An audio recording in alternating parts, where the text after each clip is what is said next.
ya ini ya Bu ya.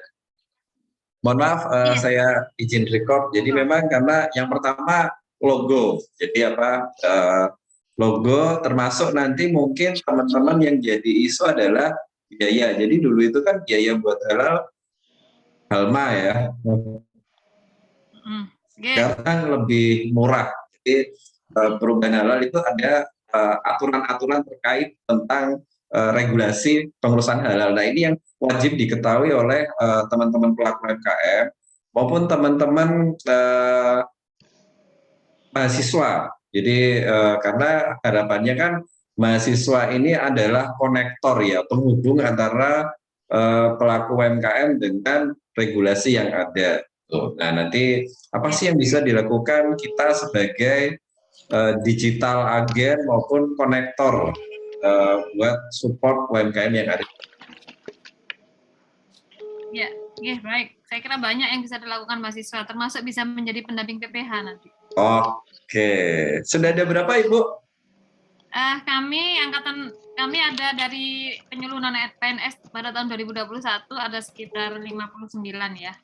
Kemudian ya ini kemarin batch pertama kami buka 24 jam, itu yang daftar 500.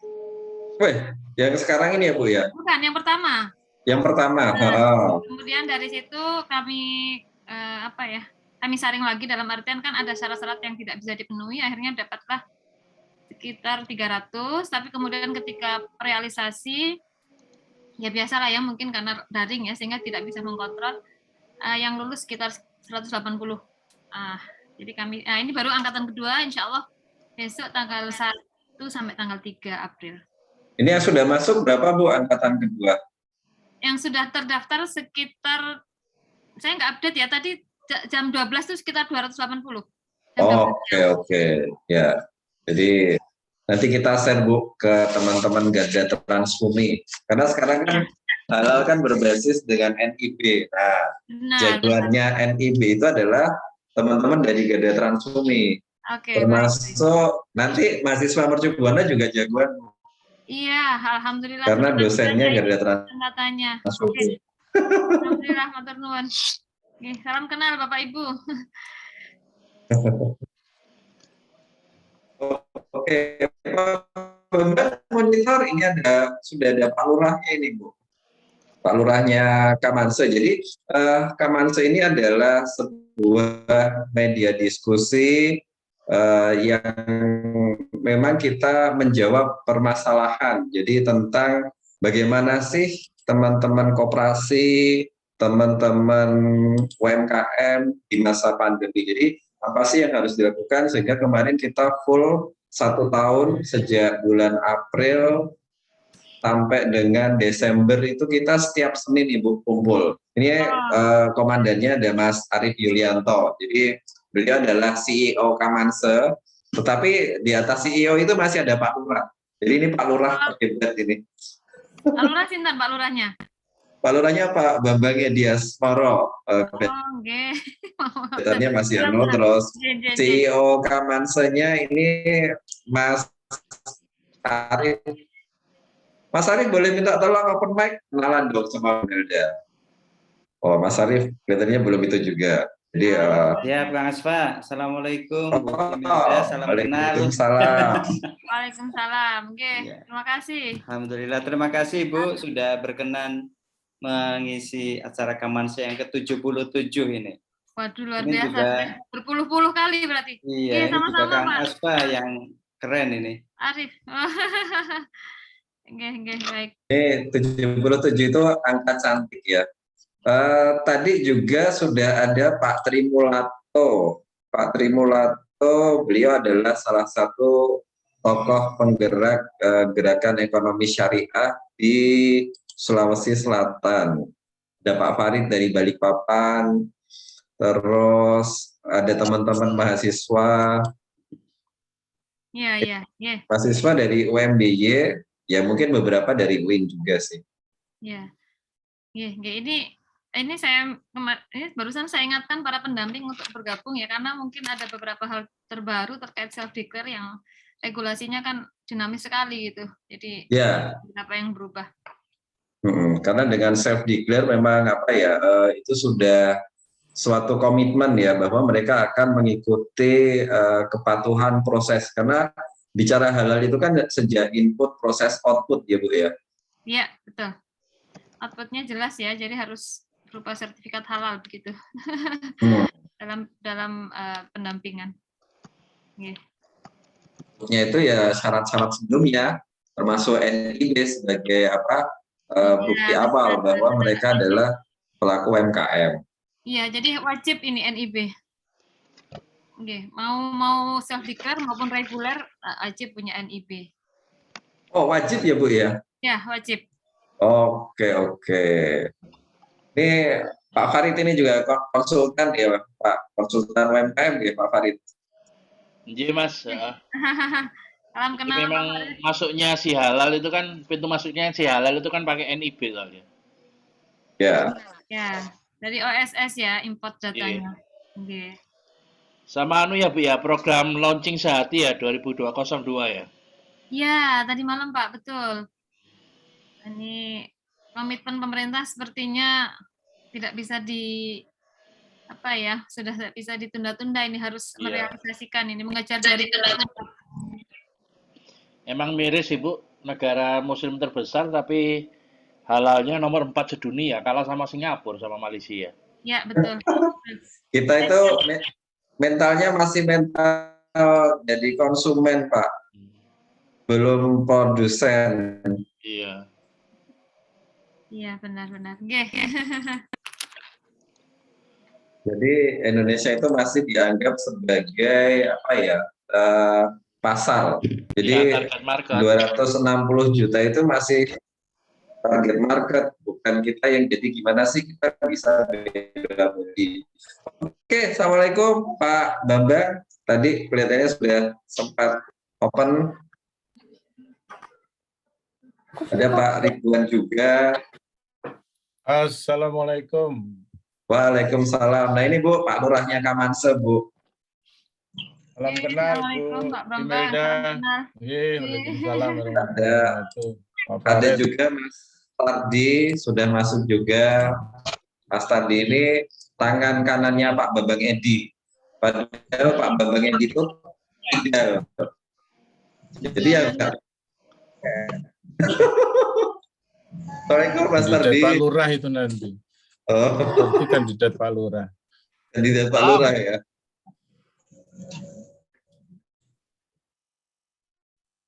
Oke, sudah jam 7.51, mungkin agar efektif waktu kita mulai ya, Pak Bambang, Bu Imelda, dan teman-teman semuanya. Peserta juga sudah ada 48. Ya. Baik, Assalamualaikum warahmatullahi wabarakatuh dan salam sejahtera kepada kita semuanya. Jadi, Alhamdulillah kita sudah ada di sesi ke-77 Kamanse dengan tema Ngobrol Halal dan Jaminan Produk Halal. Jadi, sudah ada pemateri kita, Ibu Imelda Fajriati. Beliau adalah Direktur Halal Center Universitas Islam Negeri Kalijaga. Jadi, UIN Kalijaga yang saat ini sedang menggerakkan pasukan buat bagaimana sih membantu teman-teman pelaku UMKM agar bisa mendapatkan label halal. Jadi halal itu adalah sebuah proses, dan disinilah kita akan berbincang-bincang. Tapi sebelumnya akan saya bacakan susunan acara. Yang pertama adalah pembukaan, terus yang kedua adalah sambutan dari Pak Lurah Kamanse. Yang ketiga pemateri dari Halal Center UIN. Yang keempat nanti adalah diskusi. Jadi nanti teman-teman kami mohonkan untuk di-mute selama acara berlangsung. Nanti ketika mau diskusi boleh disampaikan via message atau nanti raise hand. Nah, untuk pembukaan, marilah kita buka acara kita dengan membaca basmalah. Untuk yang non-muslim kami harapkan menyesuaikan. Bismillahirrahmanirrahim. Jadi semoga acara ini bisa berjalan dengan lancar, ada profit, ada benefit, ada manfaat bagi kita semua. Jadi sudah ada teman-teman konsultan, sudah ada teman-teman BMT, salah satu koperasi syariah yang punya banyak anggota, sudah ada teman-teman Panyalia Halal angkatan 1, dan sudah ada teman-teman dari mahasiswa yang harapannya mahasiswa ini adalah sebuah konektor, membantu antara masyarakat dengan regulasi. Jadi apa sih yang harus dilakukan? Jadi kalau dulu ada anekdot, rektor itu takut sama menteri, menteri itu takut sama presiden, presiden takut sama rakyat. Nah, people power itu ada di mahasiswa. Jadi ini yang diharapkan bagaimana sih nanti fungsi dan peran dari mahasiswa. Jadi ada akademisi, ada pelaku bisnis, ada komunitas, ada pemerintah, dan juga ada media. Kita mengkolaborasikan sehingga semuanya saling berperan. Apa sih yang bisa kita lakukan? Misalnya sudah ada Pak Bambang Edi Asmara, selanjutnya adalah pengantar sambutan dari Bapak Bambang Edi Asmara. Untuk Bapak Bambang, waktu dan layar kami persilakan. Terima kasih Mas Saswa. Assalamualaikum warahmatullahi wabarakatuh. Pak Bambang, kita oke. Salam. Ya, ini kayaknya internet di rumah nggak begitu cepat ini kan. Jadi mohon maaf nanti kalau agak putus-putus ya. Alhamdulillah kita panjatkan puji dan syukur kehadirat Allah Subhanahu wa taala ya. Kita masih bisa bertemu, jumpa kembali dalam acara Kamanse yang diinisiasi oleh APSINDO DIY ataupun Asosiasi BMT se-Indonesia untuk wilayah Yogyakarta. Yang kami hormati Bu Imelda, selamat malam Bu, salam kenal dari kami tim Kamanse DIY. Oke, salam kenal kembali Pak, terima kasih. Senang sekali bisa bersama Bapak Ibu di sini. Oke, teman-teman semuanya penggiat UMKM juga, ada konsultannya juga Pak Farid, dan semuanya yang tidak bisa saya sebutkan satu persatu. Jadi malam hari ini kita episode yang ke-77 ya. Jadi kalau tahun 2021, tahun 2020 itu kita seminggu sekali gitu kan. Seminggu sekali setiap malam Selasa. Tapi kemarin mulai tahun 2022 ini Mas Aswa, Mas Arief udah agak capek juga itu kan, berpikir satu minggu harus menghadirkan narasumber itu, agak capek juga, sehingga kemarin ada sedikit ya minimal 1 bulan harus bisa hadir untuk acara Kamanse. Dan alhamdulillah pada malam hari ini bisa menghadirkan Bu Imelda ya. Sekali lagi atas nama pengurus Bu Imelda kami ucapkan terima kasih ya atas waktunya untuk bersama kita. Jadi perlu kami sampaikan juga bahwa Kamanse ini audiennya ada banyak para teman-teman UMKM ya, dan sudah melebar ke seluruh Indonesia. Kemudian ada teman-teman mahasiswa, gitu kan, ada teman-teman BMT ya, ataupun koperasi syariah, ataupun KSPPS, Koperasi Simpan Pinjam dan Pembiayaan Syariah, di mana notabene ya anggota-anggota kita ya tentu saja banyak para UMKM-nya, sehingga saya dan Mas Aswa itu gimana sih agar supaya BMT ataupun koperasi syariah ini sebagai rumah besar dari UMKM ini. Target kita seperti itu ya. Dan malam hari ini kita akan bahas tentang ngobrol tentang halal ya, halal. Sebenarnya saya sama teman-teman Mas DIY masyarakat Indonesia juga mau bahas halal Bu Imelda itu, tapi udah keduluan APSINDO Kamanse itu. Sehingga alhamdulillah hari ini kita bisa ngobrol bareng ya nanti tentang jaminan produk halal, kemudian sertifikasi halal, saya kan akan dibahas juga. Dan kemarin juga isunya sangat viral tentang logo halal itu kok beda banget ya, itu mungkin Bu Imelda nanti juga bisa menyampaikan juga, sehingga kita bisa semuanya bisa tahu persis lah tentang beberapa ataupun seluk-beluk tentang halal ini. Itu saya kira sebagai prolog dan tidak panjang lebar Pak Aswa, hubungan tadi saya juga, wah ini aku sambutan dah lupa, ini udah lama nggak Kamansa nggak hadir, itu sudah akhir bulan itu kan, biasanya awal bulan atau pertengahan bulan itu. Sekali lagi terima kasih sekali terhadap teman-teman semuanya yang pada malam hari ini sempat gabung di acara Kamansa. Alhamdulillah sudah menginjak ke 60 ya partisipannya. Sekali lagi matur nuwun dan saya akhiri billahi taufiq wal hidayah. Assalamualaikum warahmatullahi wabarakatuh.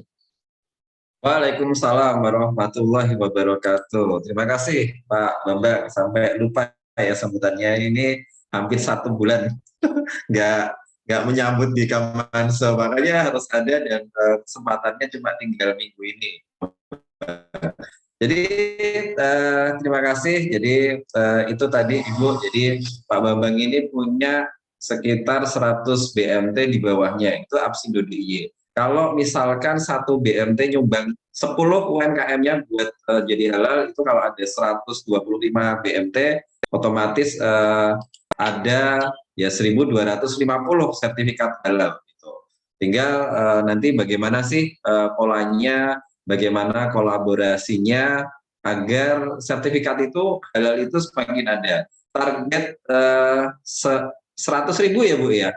Nah untuk lebih jelas tentang halal, jadi yuk kita ngobrol halal dan jaminan produk halal bersama Ibu Imelda Fajriati. Kepada Ibu Imelda, waktu dan layar kami persilahkan.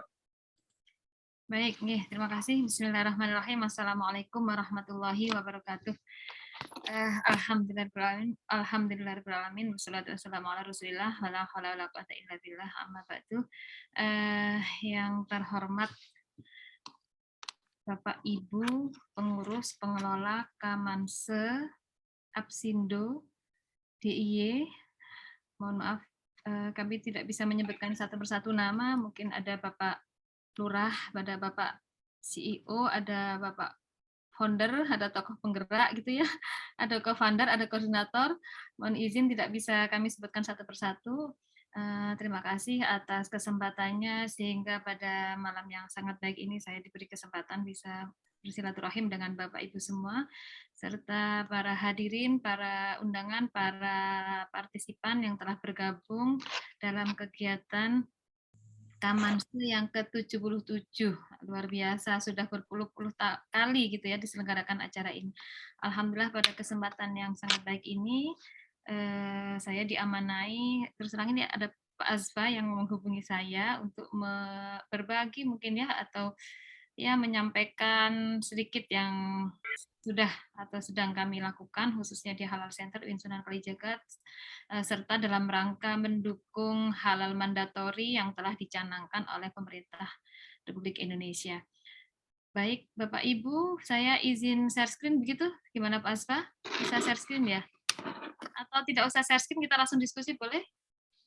Ini mungkin share screen lah biar lebih jelas. Oh ya, boleh. Sedikit ada beberapa, mungkin 12 slide gitu, nggak terlalu banyak juga. Oke, saya izin. Ya, ini. Baik, tentang jaminan produk halal bagi UMK. Ya, jadi memang benar Bapak Ibu tadi sudah disampaikan oleh Pak Asfa ya, sebagai pembawa acara yang menyampaikan bahwa memang jaminan produk halal itu sekarang sedang menjadi bahan perbincangan ya, menjadi bagian yang sedang hangat dibicarakan dan menjadi salah satu fokus dan prioritas pemerintah dalam rangka mengimplementasikan kewajiban halal bagi seluruh produk yang beredar di Indonesia terkait dengan Undang-Undang Nomor 33 Tahun 2014 yang telah disahkan 5 tahun yang lalu. Baik Bapak Ibu, ini gaya sistematis saya coba mengikuti slide yang sudah saya susun. Ya, ini sedikit tentang halal gitu ya. Jadi sebenarnya innal halu bayyinun wa innal haramu bayyinun. Jadi sebenarnya yang halal itu sudah jelas dan yang haram itu sudah jelas. Tetapi di antaranya ada yang samar-samar, umurun mutasyabihat. Jadi yang samar-samar inilah yang akan kita pastikan halalnya. Makanya kenapa sih kita harus repot-repot mengsertifikasi halal? Kenapa tidak yang haram saja gitu ya? Kenapa tidak ada sertifikat haram gitu mungkin yang sering kita dengar ya? Kenapa? Karena sebenarnya yang haram itu sudah jelas. Kita tidak usah pastikan lagi yang sudah jelas haram ya sudah tinggalkan. Dan yang halal itu sebetulnya juga sudah jelas. Hanya karena akibat interferensi teknologi pada proses produksi serta penggunaan bahan yang tidak jelas dan diragukan kehalalannya, serta ketidakjelasan asal bahan itulah yang akhirnya kita banyak berhadapan dengan yang tidak jelas ini. Yang tidak jelas inilah kemudian pemerintah mencoba menjadikan sesuatu yang tidak jelas yang ada di sekitar kita atau yang beredar di Indonesia ini menjadi jelas atau menjadi berstatus halal. Kenapa harus nah, ini kayaknya bocor ya. Ya, kenapa harus berstatus halal? Karena tentu saja ini dalam rangka pemerintah melindungi ketenangan ibadah sesuai dengan Undang-Undang Dasar Pasal 29 ya, bahwa pemerintah menjamin kebebasan melaksanakan agama ibadah sesuai dengan kepercayaannya masing-masing, termasuk kepada penganut Muslim yang memang mayoritas dominan atau bahkan terbesar di seluruh dunia. Nah, itulah makanya kemudian pemerintah mulai menerbitkan atau mengesahkan Undang-Undang Jaminan Produk Halal pada tahun 2014. Dan implementasinya itu wajib dilaksanakan selambat-lambatnya 5 tahun setelah ditetapkannya pada tahun 2014. Artinya apa? Pada Oktober 2019 harus dilaksanakan, sudah tidak bisa ditunda. Jadi ada kewajiban untuk bersertifikat halal bagi seluruh produk yang beredar di Indonesia. Nah, nanti kita akan lebih tahu dulu. Nah, kita akan bahas lebih lanjut produk apa saja yang harus bersertifikat halal. Bapak Ibu sekalian, para hadirin dan mahasiswa, bahwa sebenarnya sekarang halal itu tidak selalu monopoli atau menjadi terminologi dari umat Muslim ya. Halal itu lebih dari sekedar mutu. Halal is premium quality, healthy, safety, blessing. Jadi artinya dalam halal itu sudah menjamin kebaikan, mutu ya, baik gizinya, kebersihannya itu sudah terjamin dalam status halal suatu produk. Oleh karena itu konsumen halal memanfaatkan produk halal itu tidak melulu dari umat Muslim gitu ya, tidak melulu dari umat Islam saja.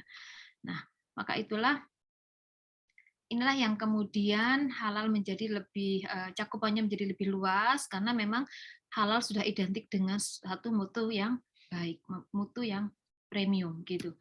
Nah, Undang-Undang Nomor 33 tahun 2014 itu yang kemudian diimplementasikan pada 17 Oktober 2019, kemudian mengalami beberapa dinamika perubahan, Bapak Ibu, dalam rangka mengimplementasikan wajib halal.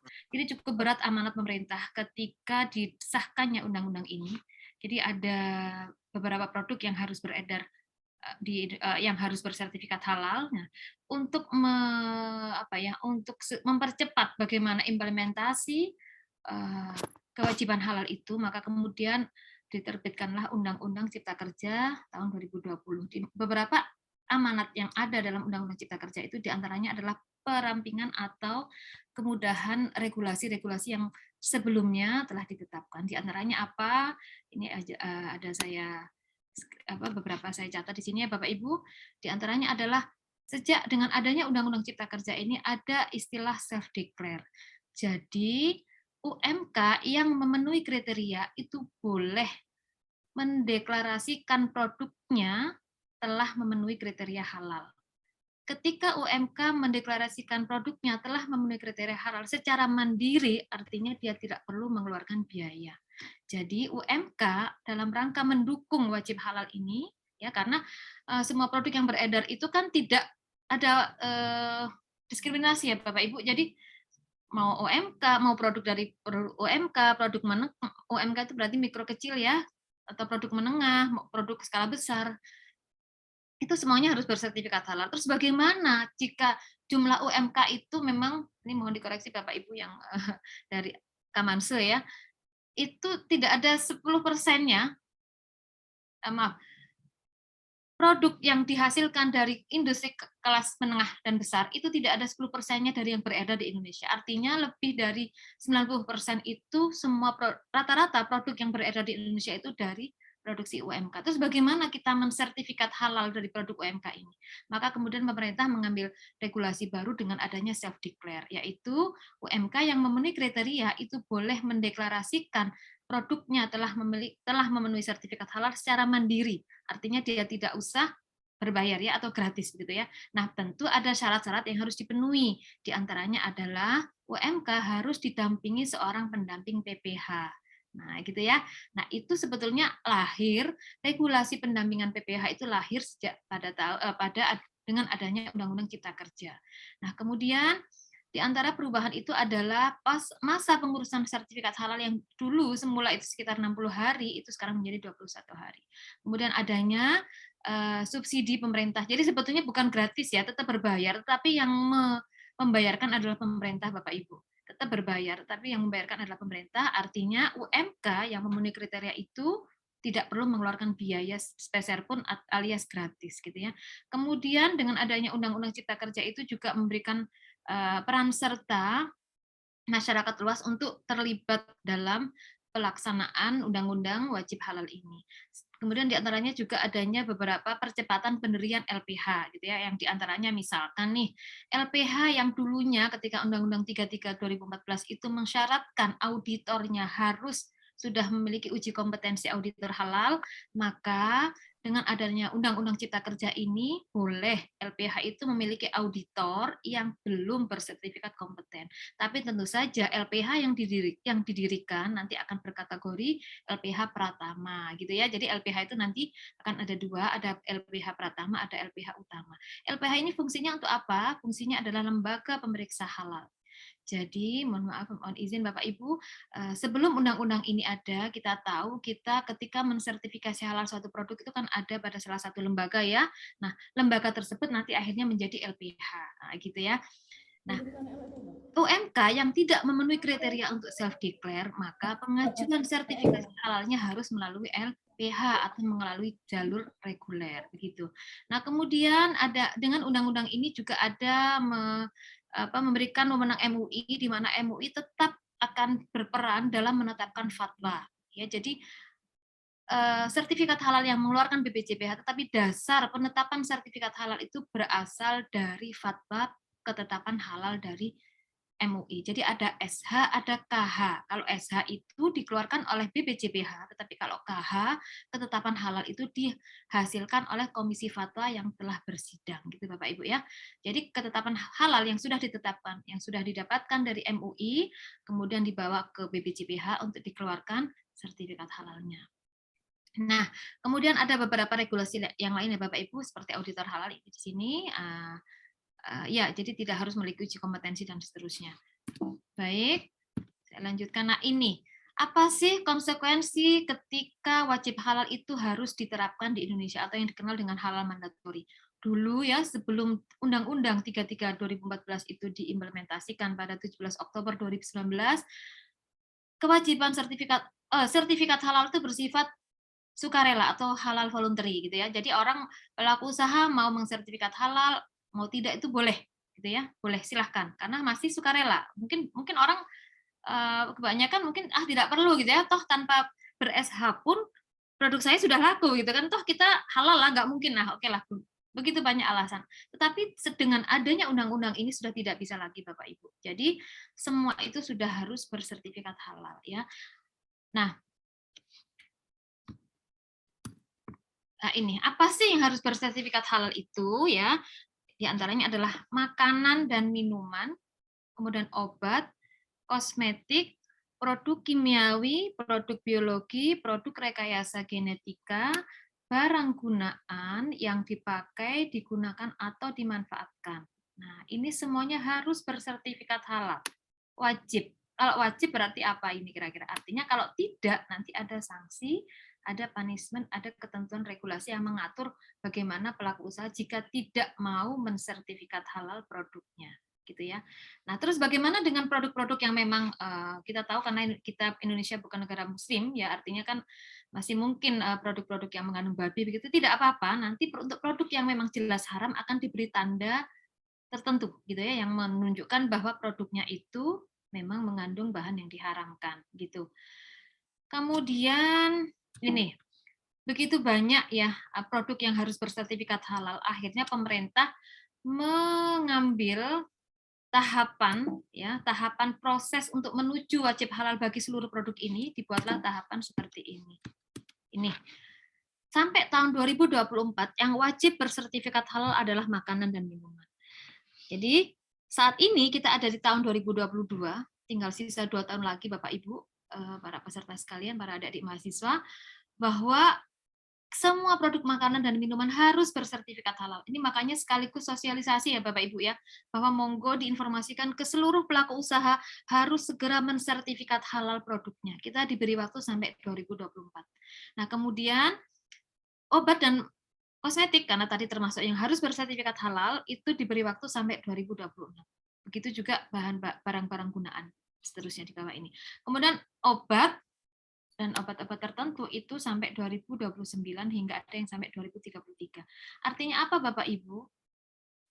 Barang gunaan seperti halnya misalkan suntik ya, barang gunaan itu hanya yang wajib bersertifikat halal itu hanya yang berkaitan dengan obat, dengan makanan, minuman, obat dan kosmetik. Jadi artinya misalkan nih seperti jarum suntik, tabung infus gitu ya, atau misalkan apapun yang berkaitan dengan makanan dan minuman itu harus bersertifikat halal. Itu targetnya sampai pemerintah sudah memiliki timeline-nya itu sampai tahun 2026 gitu ya. Nah, seperti itu. Maka sekarang kita akan fokus di sini nih. Makanya upaya mempercepat begitu banyak produk makanan dan minuman yang dihasilkan oleh UMK supaya cepat bersertifikat halal, maka kemudian dilakukanlah program self declare gitu ya Bapak Ibu. Jadi dengan program self declare ini itu harapan pemerintah UMK yang sewu nih, mohon maaf ya, misalkan jualan pisang goreng ya, yang dimana bahan bakunya apa sih kalau pisang goreng? Paling gampang kan pisang, terigu, gula, minyak, itu kan bahannya sebetulnya sangat mudah ditelusuri kehalalannya. Jadi yang luris gitu ya. Nah itu cukup itu wajib bersertifikat halal ya. Nah terus bagaimana? Sudah tidak perlu lagi berbayar, cukup melakukan self declare dengan syarat didampingi oleh pendamping PPH. Nah gitu Bapak Ibu. Ya, itu contohnya seperti itu. Nah, kemudian ya ini ya.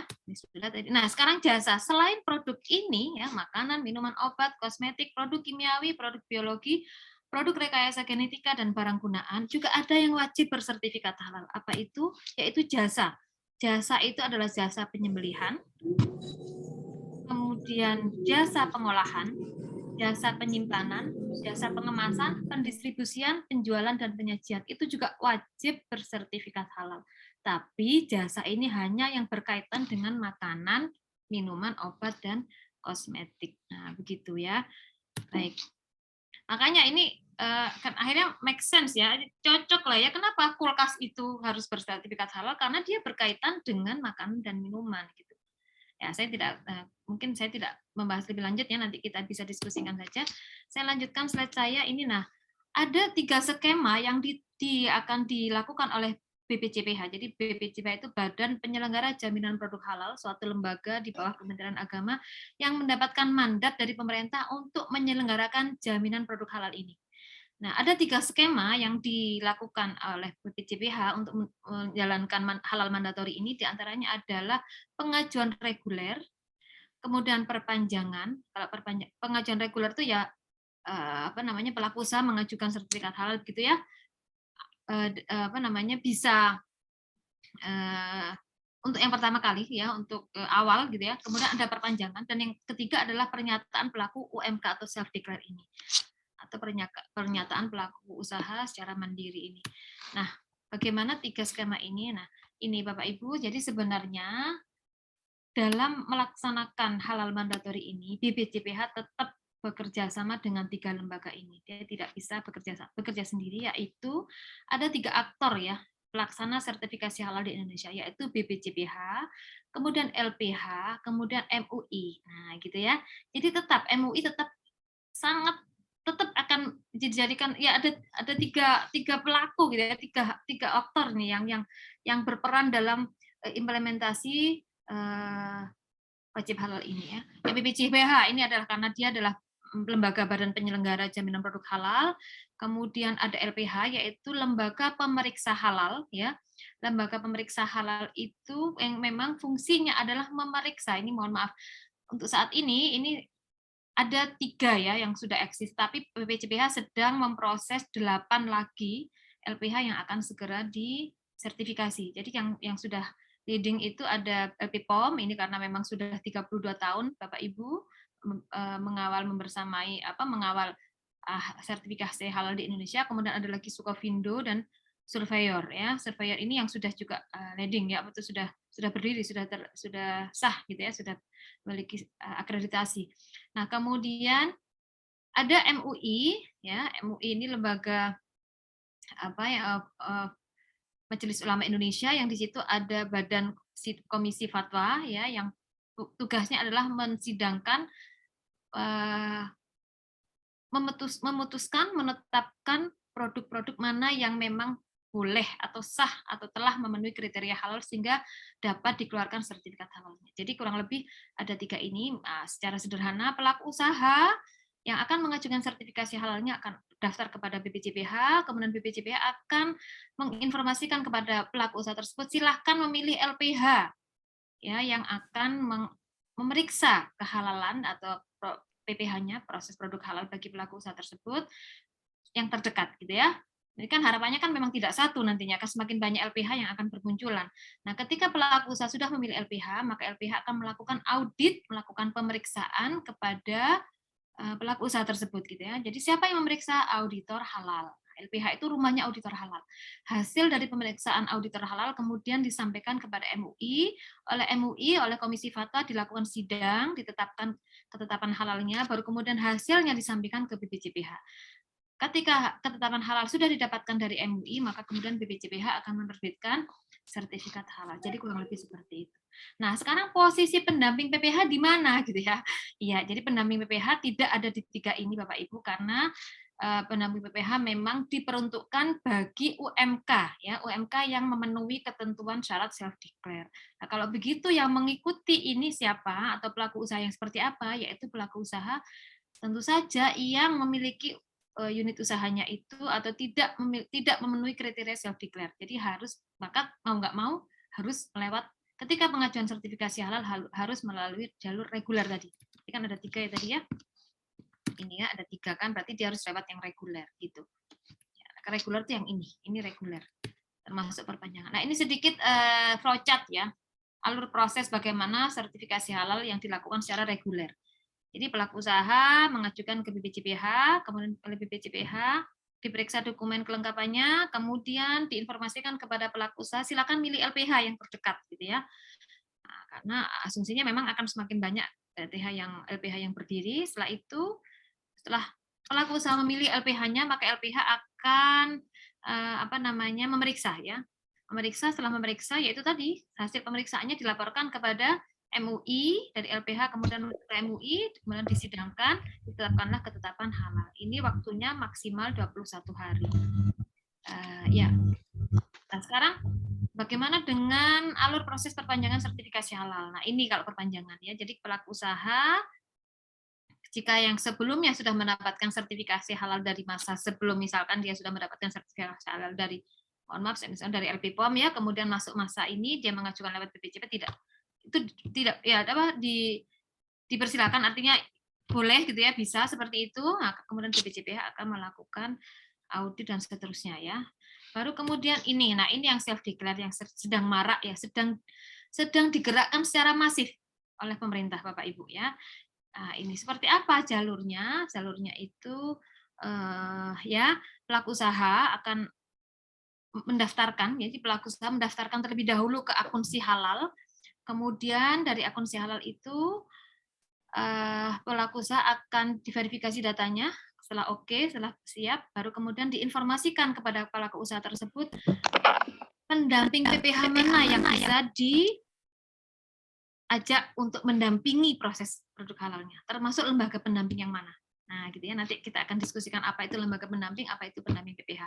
Baru kemudian setelah pelaku usaha memilih pendamping PPH yang akan diajak untuk mensertifikasi halal produknya, maka pada saat itulah kemudian pendamping PPH melakukan verifikasi dan validasi, melakukan cek gitu ya, mengverval bahasanya ya. Jadi mengecek, memastikan produk bahan yang digunakan oleh pelaku usaha yang memenuhi kriteria self declare itu sudah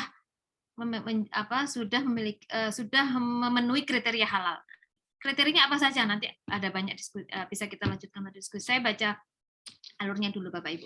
Nah, kemudian setelah pendamping PPH melakukan verval, maka kemudian di dalam ini semuanya by system ya Bapak Ibu, menggunakan sistem si halal, kemudian ada tombol klik-klik dan seterusnya gitu ya, ajukan dan seterusnya, maka kemudian sampailah dokumen self declare itu ke BPJPH dilengkapi dengan syarat-syarat yang harus dipenuhi. Oleh BPJPH kemudian dilakukan verifikasi dan validasi jika sudah lolos verbal dari BPJPH, atau artinya jika seluruh dokumen yang diajukan pelaku usaha dan pendamping PPH itu sudah dianggap sah, sudah diverifikasi oleh BPJPH sudah benar, maka diterbitkanlah STTD ya, syarat tanda terima dokumen. Nah, ketika keluarkannya STTD, maka pendamping PPH yang melakukan pendampingan kepada pelaku usaha tersebut, yang melakukan verifikasi dan validasi kepada pelaku usaha tersebut, maka baru kemudian menerima insentif haknya ya. Jadi pendamping PPH itu ketika mendampingi pelaku usaha, itu tugasnya apa sih? Tugasnya harus visit ya, harus datang ke pelaku usaha ketika pelaku usaha tersebut berproduksi. Harus difoto, harus dicatat bahannya apa, harus dipastikan bahan yang digunakan telah memiliki telah bersertifikat halal atau sudah dipastikan kehalalannya, gitu ya. Nah, semua itu sambil dikonsultasikan kepada lembaga pendampingnya. Atau dalam hal ini institusi-institusi diantaranya adalah perguruan tinggi, gitu ya. Nah, oke, itu adalah bagaimana tugas pendamping PPH. Nah, misalkan sudah diakui, sudah menerima insentif, maka tugas pendamping PPH selesai. Nah, sekarang bagaimana perjalanan dari pengajuan self declare-nya UMK tadi, maka kemudian oleh BPJPH dibawa ke sidang fatwa MUI. Baru kemudian dari sidang fatwa MUI lolos, jika lolos maka diterbitkan sertifikat halal. Seperti itu Bapak Ibu jalurnya gitu ya. Nah, ini sekarang ini juga menjadi pertanyaan. Dulu ya, ketika sertifikat halal itu masih bersifat voluntary, masih bersifat sukarela, masa berlaku sertifikat halal itu adalah 2 tahun, gitu ya. Nah, sekarang dengan adanya Undang-Undang JPH ini, maka masa berlakunya adalah 4 tahun. 4 tahun itu cukup lama ya Bapak Ibu ya, para mahasiswa sekalian. Artinya dalam rentang masa 4 tahun itu sangat mungkin gitu ya pelaku usaha itu misalkan mengganti bahan ya, kemudian ya mohon maaf nih misalkan ya tidak konsisten lah ya dalam menggunakan bahan-bahan yang harus dipastikan kehalalannya. Terus bagaimana? BPJPH sudah melakukan antisipasi, dalam artian BPJPH sudah menyiapkan ya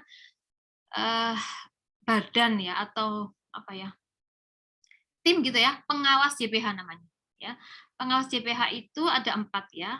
Pengawas JPH dilaksanakan oleh pengawas JPH pada BPJPH yang ini akan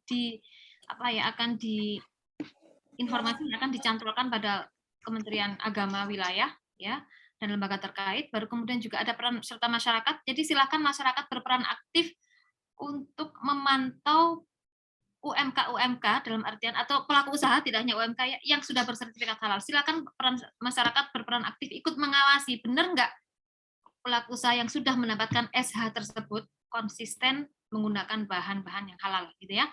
Selain itu juga ada penyelia halal di pelaku usaha. Jadi pelaku usaha itu baik UMK, kelas menengah kecil hingga kelas skala besar wajib memiliki penyelia. Penyelia itu fungsinya apa?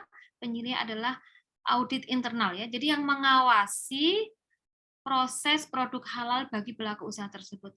Penyelia adalah yang memastikan bahwa pelaku usaha itu konsisten menggunakan produk atau yang memenuhi kriteria halal, menggunakan bahan-bahan yang memenuhi kriteria halal. Nah, kemudian juga ada dukungan struktur BPJPH. Jadi di BPJPH itu ada 3 pusat ya. Salah satunya adalah memang pusat pembinaan dan pengawasan. Jadi ada ya ada bagian khusus gitu ya, apa istilahnya. Ya, jadi di BPJPH itu ada unit gitu ya, ada pusat ya. Pusat ada yang dipimpin oleh kepala pusat ya, kepala pusat pembinaan dan pengawasan yang memang tugas dan fungsinya adalah menyiapkan aturan berkaitan dengan pengawasan JPH ini gitu. Nah, terima kasih. Tapi sebelum saya tutup, saya akan sedikit bercerita tentang pendamping PPH gitu ya, Bapak Ibu. Sekali lagi dalam rangka mempercepat ya wajib halal hingga 2024 di mana 90% produk makanan dan minuman yang beredar di Indonesia adalah dikeluarkan dari atau produk UMK, maka kemudian pemerintah menggerakkan bagaimana UMK ini bisa mendapatkan sertifikat halal secara cepat dan murah ya, yaitu akhirnya dengan melalui program self declare. Self declare syaratnya harus didampingi oleh pendamping PPH. Nah, gitu ya. Nah, pendamping PPH itu siapa? Syarat pendamping PPH adalah hanya 2 syarat, 3 syaratnya Bapak Ibu. Yang pertama adalah beragama Islam, 2 lulusan SMA, artinya mahasiswa pun itu bisa menjadi pendamping PPH, dan yang ketiga lulus dari pelatihan pendamping PPH. Kenapa harus lulus? Karena untuk menjadi pendamping PPH calon pendamping PPH ini harus dibekali dengan pengetahuan yang memadai. Nah, pengetahuan yang memadai tentang apa? Tentu saja tentang sistem halal, tentang bagaimana memverifikasi, memvalidasi pelaku usaha dalam rangka self declare ini dan seterusnya. Itu diberikan dalam 20 jam pelajaran materi yang tersebar dalam pelatihan pendamping PPH. Gitu ya. Maka harus ikut pelatihan dulu. Kalau sudah lulus, maka baru kemudian dia yang bersangkutan bisa menjadi pendamping PPH. Secara de facto begitu. Tapi mungkin secara administrasi, nah siapa yang bisa merekrut pendamping PPH? Yang bisa merekrut pendamping PPH adalah lembaga pendamping. Lembaga pendamping itu boleh didirikan oleh perguruan tinggi negeri dan swasta, boleh juga oleh organisasi kemasyarakatan Islam, ormas Islam, termasuk pesantren, termasuk organisasi misalkan Muhammadiyah, termasuk misalkan Nahdlatul Ulama ya, itu boleh mendirikan menjadi lembaga pendamping.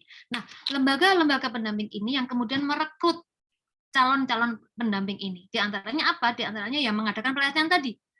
Ketika sudah memberikan bekal 20 jam pelajaran yang di situ ada sekian banyak materi yang harus diberikan kepada pendamping PPH, kalau sudah dinyatakan lulus, maka kemudian tugas lembaga pendamping PPH itu mendaftarkan, meregistrasikan pendamping PPH itu ke BPJPH. Karena satu orang pendamping PPH hanya boleh terdaftar di satu lembaga pendamping. Nah, gitu. Kenapa harus terdaftar? Iya, karena harus bisa ditelusuri track record kerjanya. Kenapa? Karena pendamping PPH itu akan mendapatkan insentif bayaran gitu ya, mohon maaf ya, dari negara, dari sumber keuangan negara. Kenapa? Karena hasil kerja payah kinerja pendamping PPH itu dihargai oleh negara karena dia telah membantu UMK untuk mendapatkan sertifikat halalnya secara self declare gitu. Nah, bagaimana pembayarannya tadi sudah diinformasikan ya Bapak Ibu. Ketika sudah didapatkannya STTD, maka selesailah tugas pendamping PPH. Karena sebetulnya SCH belum tentu keluar. Kenapa? Ketika STTD sudah dikeluarkan, pendamping PPH mendapatkan haknya, insentifnya, perjalanan dokumen UMK ini belum selesai, dia harus dibawa ke sidang komisi fatwa. Nah, ini yang kadangkala memang belum tentu lolos Bapak Ibu gitu ya. Kenapa? Ya itu tadi tidak ada downgrade kriteria dalam memastikan memutuskan halal atau tidak suatu produk. Mau itu produk UMK kelas kecil mikro maupun menengah maupun besar, syarat kriteria halal itu sama. Makanya Komisi Fatwa tetap alhamdulillah ya tetap konsisten, tetap sangat hati-hati ketika memutuskan produk itu boleh atau hak atau bisa dikeluarkan sertifikat halalnya. Nah, seperti itu. Nah, sekarang mungkin yang masih menjadi pertanyaan, kriteria seperti apakah UMK yang bisa mendapatkan sertifikat halal? Di antaranya adalah 1, harus punya NIB. Nah, saya kira tidak hanya UMK saja ya, semua pelaku usaha yang mengajukan sertifikat halal harus punya NIB. Ini makanya pekerjaan Pak Azwa agak banyak ini nanti akan diserbu para pelaku usaha ini ya, pada nanya bagaimana punya NIB gitu ya. Nah, kemudian ya 1 punya NIB, 2 harus menggunakan bahan-bahan baku dalam produknya yang sudah bisa dipastikan kehalalannya. Yang sudah bisa dipastikan kehalalannya itu apa sih? Kalau yang pelaku usaha harus punya yang itu. Harus bahan yang digunakan paling tidak harus sudah punya sertifikat halal. Misalkan kalau mau pisang goreng itu bisa melakukan self declare, maka gulanya harus sudah ada SH-nya. Harus sudah ada label halal dari lembaga yang sah, gitu ya. Garamnya, kenapa garam harus ada halalnya, Bu? Kenapa gula harus ada halalnya? Nanti akan panjang ceritanya Bapak Ibu, karena mereka semua produk-produk tersebut ada titik kritis namanya ya. Titik kritis itu adalah bagian di mana bahan-bahan tersebut berpotensi mengandung bahan cemaran yang najis atau haram. Nah, gitu. Jadi prinsipnya itu. Nah, kalau gitu, maka itulah satu harus loris bahasanya, jadi bahannya itu sudah bisa dipastikan. Nah, kemudian berikutnya apa? Ini ada saya nggak hafal waktu itu. Di antaranya adalah misalkan pendapatannya apa? Penghasilannya dalam 1 tahun tidak lebih dari 500 juta. Nah, seperti itu. Benar-benar mikro ya. Nah, kalau ada bahan yang high risk, contohnya kalau saya sebut warung makan, warung nasi itu high risk Bapak Ibu. Apalagi yang menggunakan produk hewan, itu high risk. Resiko tinggi. Kenapa? Kalau kita sudah UMK tersebut menggunakan bahan hewani, maka hewan yang digunakan harus sudah bisa dipastikan kehalalannya. Untuk bisa memastikan kehalalan produk hewani itu, produk hewan tersebut harus diambil dari RPU, kalau itu ayam ya, unggas ya, atau RPH, kalau itu ruminansia, misalkan seperti sapi, kambing, harus diambil dari RPH yang sudah bersertifikat halal. Nah, ini kan tidak mudah Bapak Ibu. Banyak ini pengalaman kami mendampingi UMK pada ini. Alhamdulillah semoga para pendamping PPH kami dari penyuluh agama non PNS juga ada yang hadir di sini ya. Beliau-beliau luar biasa pada tahun 2021 menjadi pionir program self declare ini untuk Jogja. Waktu itu kami kedapatan ada 390 UMK yang harus kami dampingi, lembaga pendamping UIN Sunan Kalijaga ya. Tapi yang berhasil gitu kan, itu sekitar 80-90 yang berhasil sampai keluar STTD. Nah, kenapa tidak berhasil? Ya banyak alasannya, banyak pelaku usaha yang nggak mau. Misalkan nih, ya, zaman komunikasi. Iya, sama Doni. Pak, mohon ganti produk ya, kan ganti bahan maksud saya. Karena bahan Bapak belum bisa dipastikan kehalalannya. Misalkan beli gula, kok gulanya gula curah, sehingga kan kita nggak bisa pastikan. Nah, kadang-kadang nggak mau gitu ya. Ya sudah, kita nggak bisa paksa, pendamping PPH tidak bisa paksa. Nah, maka karena itu akhirnya sudah diputuskan bahwa yang bisa mendapatkan sertifikat halal secara gratis atau melalui program self declare ini memang harus UMK yang low risk ya, yang benar-benar sudah bisa dipastikan kehalalannya. Semakin low risk, semakin pasti didapatkan SH-nya. Nah, ini kebetulan ini saya tadi ketemu dengan Pak Kapus bagian registrasi, saya diskusi banyak tentang ini. Jadi insya Allah kalau pendamping PPH nanti ketika bekerja sudah mendampingi pelaku usaha yang memang benar-benar low risk, itu sudah bisa dipastikan pasti akan keluar SH-nya. Nah, ini ngomong lembaga pendamping, Bapak Ibu, UIN Sunan Kalijaga atau Halal Center UIN Sunan Kalijaga sudah menjadi lembaga pendamping, alhamdulillah ya. Kami dalam tahun 2022 ini mendapat support yang luar biasa dari Bank Indonesia. Kami bekerja sama dengan Bank Indonesia untuk melakukan atau mensukseskan ya program wajib halal makanan dan minuman hingga tahun 2024. Nah, perekrutan lembaga pendamping UIN Sunan Kalijaga sudah kami lakukan angkatan pertama. Ini alhamdulillah semoga Bapak Ibu pendamping PPH dari angkatan pertama ada hadir ya, karena saya ingatkan tadi di grup kalau bisa hadir biar kita bisa diskusi bareng gitu ya. Ada sekitar 178 dari yang awal dulu 59 dari pendamping PPH penyuluh agama non PNS ada 59, kemudian dari yang batch pertama ini ada sekitar 180-an ya, saya nggak hafal sekitar itu. Kemudian batch kedua akan kami laksanakan 1-3 April besok. Tapi ya itu ini sudah mau saya tutup sebetulnya ini karena sudah agak banyak ya. Tapi nanti kalau memang dari setelah paparan ini ada peserta yang ingin Bapak Ibu yang hadir ingin menjadi pendamping PPH, nanti insya Allah saya tunda sampai besok. Bisa sampai besok siang. Saya close. Ini rencana saya nanti malam saya close. Tapi kalau memang nanti sekiranya animo dari para peserta ingin menjadi pendamping PPH, alhamdulillah kami di lembaga pendamping UIN Sunan Kalijaga sangat terbuka, sangat support, sangat senang sekali jika Bapak Ibu bergabung dengan kami. Dalam artian kita sama-sama akan mensukseskan kewajiban halal ini yang sudah diberi jeda waktu sampai 2024. Saya kira itu Pak Asfa. Oke, baik. Dengan diskusi. Terima kasih. Baik, terima kasih Bu Imelda. Ini sudah ada banyak pertanyaan. Cuma saya curang ya Bu ya. Saya tak tanya duluan. Jadi RPH di DIY itu berapa persen sih yang sudah punya sertifikat halal? Benar, ini baik. Ini problem hulu betul sekali ini, Pak. Begini Bapak Ibu, sedikit ya, saya stop share dulu. Baik. Ini pengalaman kami mendampingi kemarin tahun 2021 kan sudah mulai digulirkan self declare ya. Itu problemnya memang ketika para pelaku usaha yang produk hewani itu sulit menemukan menemukan RPU atau RPH yang sudah ber-SH ya. Nah, saya pastinya belum tahu, tapi kami sudah komunikasi dengan Departemen Pertanian karena salah satu agenda kegiatan di lembaga di Halal Center adalah kami mencoba memfasilitasikan, alhamdulillah insya Allah ada lembaga BUMN yang bersedia membantu melatih juleha dari bagi RPU RPH yang akan bersertifikat halal. Kami data pastinya tidak tahu, Pak Aswa belum tahu ini. Sebenarnya kami sudah kontak dengan ada beberapa dokter hewan yang ada di Departemen Pertanian karena wilayah cakupan lingkup dari RPU RPH kan ada di Departemen Pertanian. Memang tidak banyak. Jadi untuk itu saya tidak bisa pastikan berapa. Saya tanya juga belum dijawab gitu. Saya tanya karena ini adalah hulunya, Bu. Jadi betul sekali. Ketika ini hulunya bermasalah kan, ketika ditelusurkan nanti ke bawahnya juga akan bermasalah. Betul sekali, benar. Akhirnya nanti susah akhirnya padahal MUI sudah fix ya, sudah rigid sekali. Pokoknya produk hewani harus dikeluarkan dari yang sudah punya SH. Itu sudah jasa penyembelihan karena memang turunannya banyak sekali. Oke. Makanya ini, Halal Center sedang berusaha ini. Alhamdulillah kan ada lembaga dari lembaga negara yang ada salah satu yang mau membantu instansi yang mau membantu memfasilitasi khusus RPU dan RPA dengan melalui pelatihan juleha. Oke. Baik, saya bacakan 3 dulu, terus nanti yang raise hand ya. Jadi ini ada Pak dari Faida Khalid. Jadi apakah halal juga diwajibkan untuk persediaan kosmetik? Terus itu yang pertama.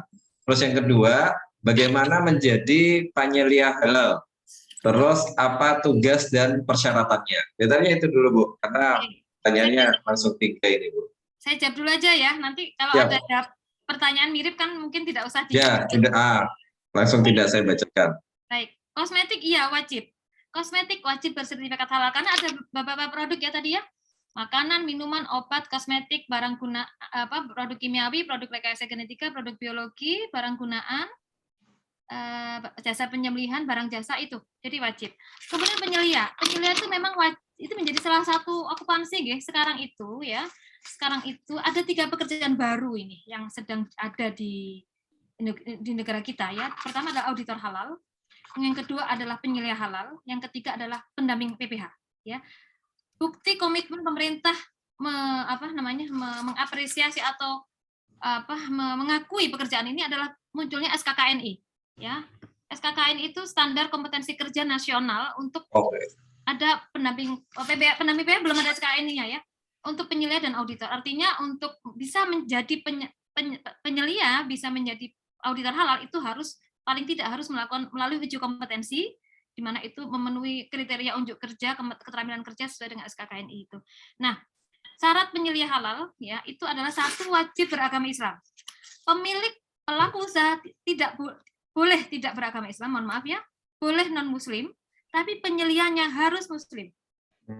Gitu ya. Nah, apakah harus mengikuti pelatihan penyelia? Diutamakan, apalagi kalau pelaku usaha yang dia bekerja gitu ya, yang dia berada di pelaku usaha tersebut, pelaku usaha golongan menengah. Itu tentu ketika proses audit atau pemeriksaan halal oleh LPH pasti akan ditanya penyelianya siapa gitu ya. Kemudian apakah sudah pernah ikut pelatihan? Itu pasti menjadi bahan pertimbangan akan lolosnya pemeriksaan auditor. Tapi untuk UMK itu juga wajib punya penyelia, tetapi penyelianya tidak harus mengikuti pelatihan. Nah, siapa penyelia UMK yang akan self declare itu ya? PPCP sudah memperkirakan karena dalam Undang-Undang PP 39 kan sudah wajib punya penyelia semua pelaku usaha. Nah, untuk UMK apa penyelianya? Bisa diambilkan, maksud saya bisa yang menjadi penyelia bisa dari keluarganya sendiri, misalkan anaknya, istrinya, bapaknya, suaminya boleh. Kenapa? Karena yang UMK itu kadangkala pelaku usaha itu kan yang punya, yang belanja, yang mengungkusi, yang masak kan 1 orang, gitu ya. Nah, terus siapa dong nggak punya pegawai sama sekali kan? Nah, akhirnya boleh menjadikan penyelia itu dari Ya, itu dari keluarganya. Nanti ketika mengajukan self declare itu ada dokumen yang dilengkapi, yaitu ketetapan penunjukan penyelia oleh pelaku usaha. Itu harus ada tanda tangan. Kemudian harus dilampirkan KTP penyelianya, karena dengan KTP itu kita tahu agamanya. Gitu. Oke. Saya kira itu. Oke, baik Ibu. Oke, jadi ini udah jelas ya. Memang wajib tadi saya 3 ya, Islam, lulus SMA, sama lulus pelatihan pendamping PPH. Nah, mohon maaf, kalau penyelia tidak sama dengan pendamping PPH. Oh, ya.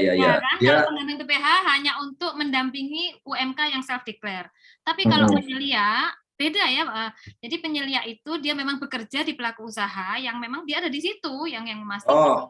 Ya, dan yang menyusun SJPH itu, kalau dulu mungkin namanya SJH, itu yang menyusun SJPH. Jadi ada manual yang harus dilengkapi oleh pelaku usaha ketika akan mengajukan sertifikasi halal, diantaranya adalah manual SJPH. Gitu. Oke, ya maaf Bu, saya yang itu yang harus SKKNI ya, yang penyelia. Ya. Jadi ada auditor halal, penyelia halal, sama pendamping PPH. Betul, ini harus banyak belajar istilah ini Bu. Ya ini dalam karena ini imbas dari undang-undang ini ya, gitu. Iya. Betul. Okay. Oke, baik, ini ada mungkin 2 pertanyaan saya jadikan 1. Jadi bagaimana pemantauan bahan gigi yang terkadang diimpor tanpa keterangan halal? Yang pertama. Terus yang kedua, bagaimana bahan gigi, Ibu? Gigi. Ya. Kan banyak impor gigi itu tanpa keterangan halal. Padahal kan itu kan sangat penting banget ya. Terus yang kedua, bagaimana dengan plastik untuk kemasan yang belum bersertifikat halal? Walaupun tadi untuk plastik menurut Pak Farid masih belum diatur, jadi boleh diperbolehkan. Itu, Bu. Ya, oke. Baik, ya. Bagaimana bahan gigi? Ya kalau saat ini, karena kan ini masih masa peralihan nih Bapak Ibu ya. Memang nantinya bahan gigi itu kan berarti bahan gunaan. Bahan gunaan itu sampai 2026 itu nantinya harus bersertifikat halal. Terus sekarang bagaimana? Ya sudah yang sudah ada ini ya sementara memang regulasi belum bisa pengawasan atau punishment mungkin ya, atau kalau tidak mengikuti ini terus apakah kemudian harus ditarik dan seterusnya, produknya kan belum ke sana. Tapi kan masa proses mungkin nanti ketika sudah lepas dari 2026 maka itu tentu akan ada sanksi gitu kan. Nah, mungkin harus gini Bapak Ibu yang para mahasiswa sekalian. Kalau produk itu tidak bersertifikat halal atau belum memiliki label itu kan belum berarti haram ya. Ya, jadi itu harus diyakini dulu. Bukan berarti kalau tidak ada label halal kemudian mesti haram untuk saat ini loh ya. Kan tidak gitu kan. Nah, jadi sekarang ini masa proses, nantinya tetap akan bersertifikat halal. Makanya terus bagaimana kita ini ya, maka kita lah yang harus selektif memilih produk yang kita gunakan. Kalau produk itu memang belum ada sertifikat halal, belum ada label halalnya ya jangan digunakan begitu. Nanti kalau kita bicara diskusi tentang bahan kritis malah panjang sekali atau banyak ya, nanti akhirnya membuat kita itu malah kok ternyata bahan yang di sekitar kita itu banyak kritisnya ini gitu. nggak berani makan apapun atau mungkin gitu ya. Jadi masih bagi 2 ya Bu, yang 4 utama, makanan, minuman, hasil sembelihan sama jasa penyembelihan sampai 2024. Oh ya, betul. Nah yang plastik tadi betul ya. Jadi memang plastik kan termasuk bahan gunaan ya. Ya. Ya bahan gunaan tuh karena memang saat ini belum terpenuhi, belum tersedia semua bahan gunaan itu bersertifikat halal, maka yang ada digunakan. Dengan asumsi begini, ini kemarin kebetulan saya berdiskusi dengan salah satu auditor senior ya, LPPOM ya, saya tanya, Bu, gimana kalau misalkan plastik, saya tanyakan, kemudian kita pakai pendekatan scientific judgment, artinya begini, plastik itu apa sih bahannya gitu ya, kebetulan karena saya orang kimia, polietil apa ya, saya agak lupa ini makanya. Profil apa gitu? PDP lah. Nah itu kan sebetulnya bukan bahan kritis. Nah maka sebetulnya tidak apa-apa gitu ya. Tetapi nantinya walaupun bahan itu tidak kritis ya tetap harus ber-SH gitu. Jadi seperti itu. Nah, kecuali kalau memang bahan plastiknya itu sudah jelas mengandung bahan hewani, nah itu pasti ya kita jangan pilih plastik itu gitu. Nah seperti itu. Jadi pilih ya Bu ya. Oke, ini dari Pak Saiful. Jadi ada 2 pertanyaan Pak. Tadi make up sudah ya. Itu wajib. Nah, ini ada satu lagi. Jadi bagaimana sih produk pembiayaan di suatu lembaga keuangan. Nah, ini banyak teman-teman BMT ini, Bu. Apakah wajib bersertifikat halal pula? Ini mohon penjelasannya. Bagaimana dengan Produk pembiayaan di suatu lembaga keuangan. Oh ya, mungkin dulu ya, bahkan banyak ya bantuan-bantuan gitu ya mungkin ya. Nah, Ya. itu, ya saya kira saya tidak bisa menjawab. Itu kan yang memberi bantuan kan dari lembaga-lembaga, misalkan mungkin kalau boleh saya sebut departemen koperasi gitu ya, yang membantu. Ya itu monggo, saya tidak tahu itu bagaimana keuangannya. Tapi karena waktu itu kan memang biaya SH itu kan relatif besar gitu ya. Nah kalau saat ini sangat murah Bapak Ibu. Jadi 650.000 gitu ya. 650.000 itu yang kita bayarkan. Tetapi walaupun kemudian kemarin ada informasi bahwa 650.000 itu belum termasuk belum yang, jadi gini, pelaku usaha itu ketika saya tidak bisa menjawab yang keuangan yang dilakukan oleh instansi yang terdahulu ya.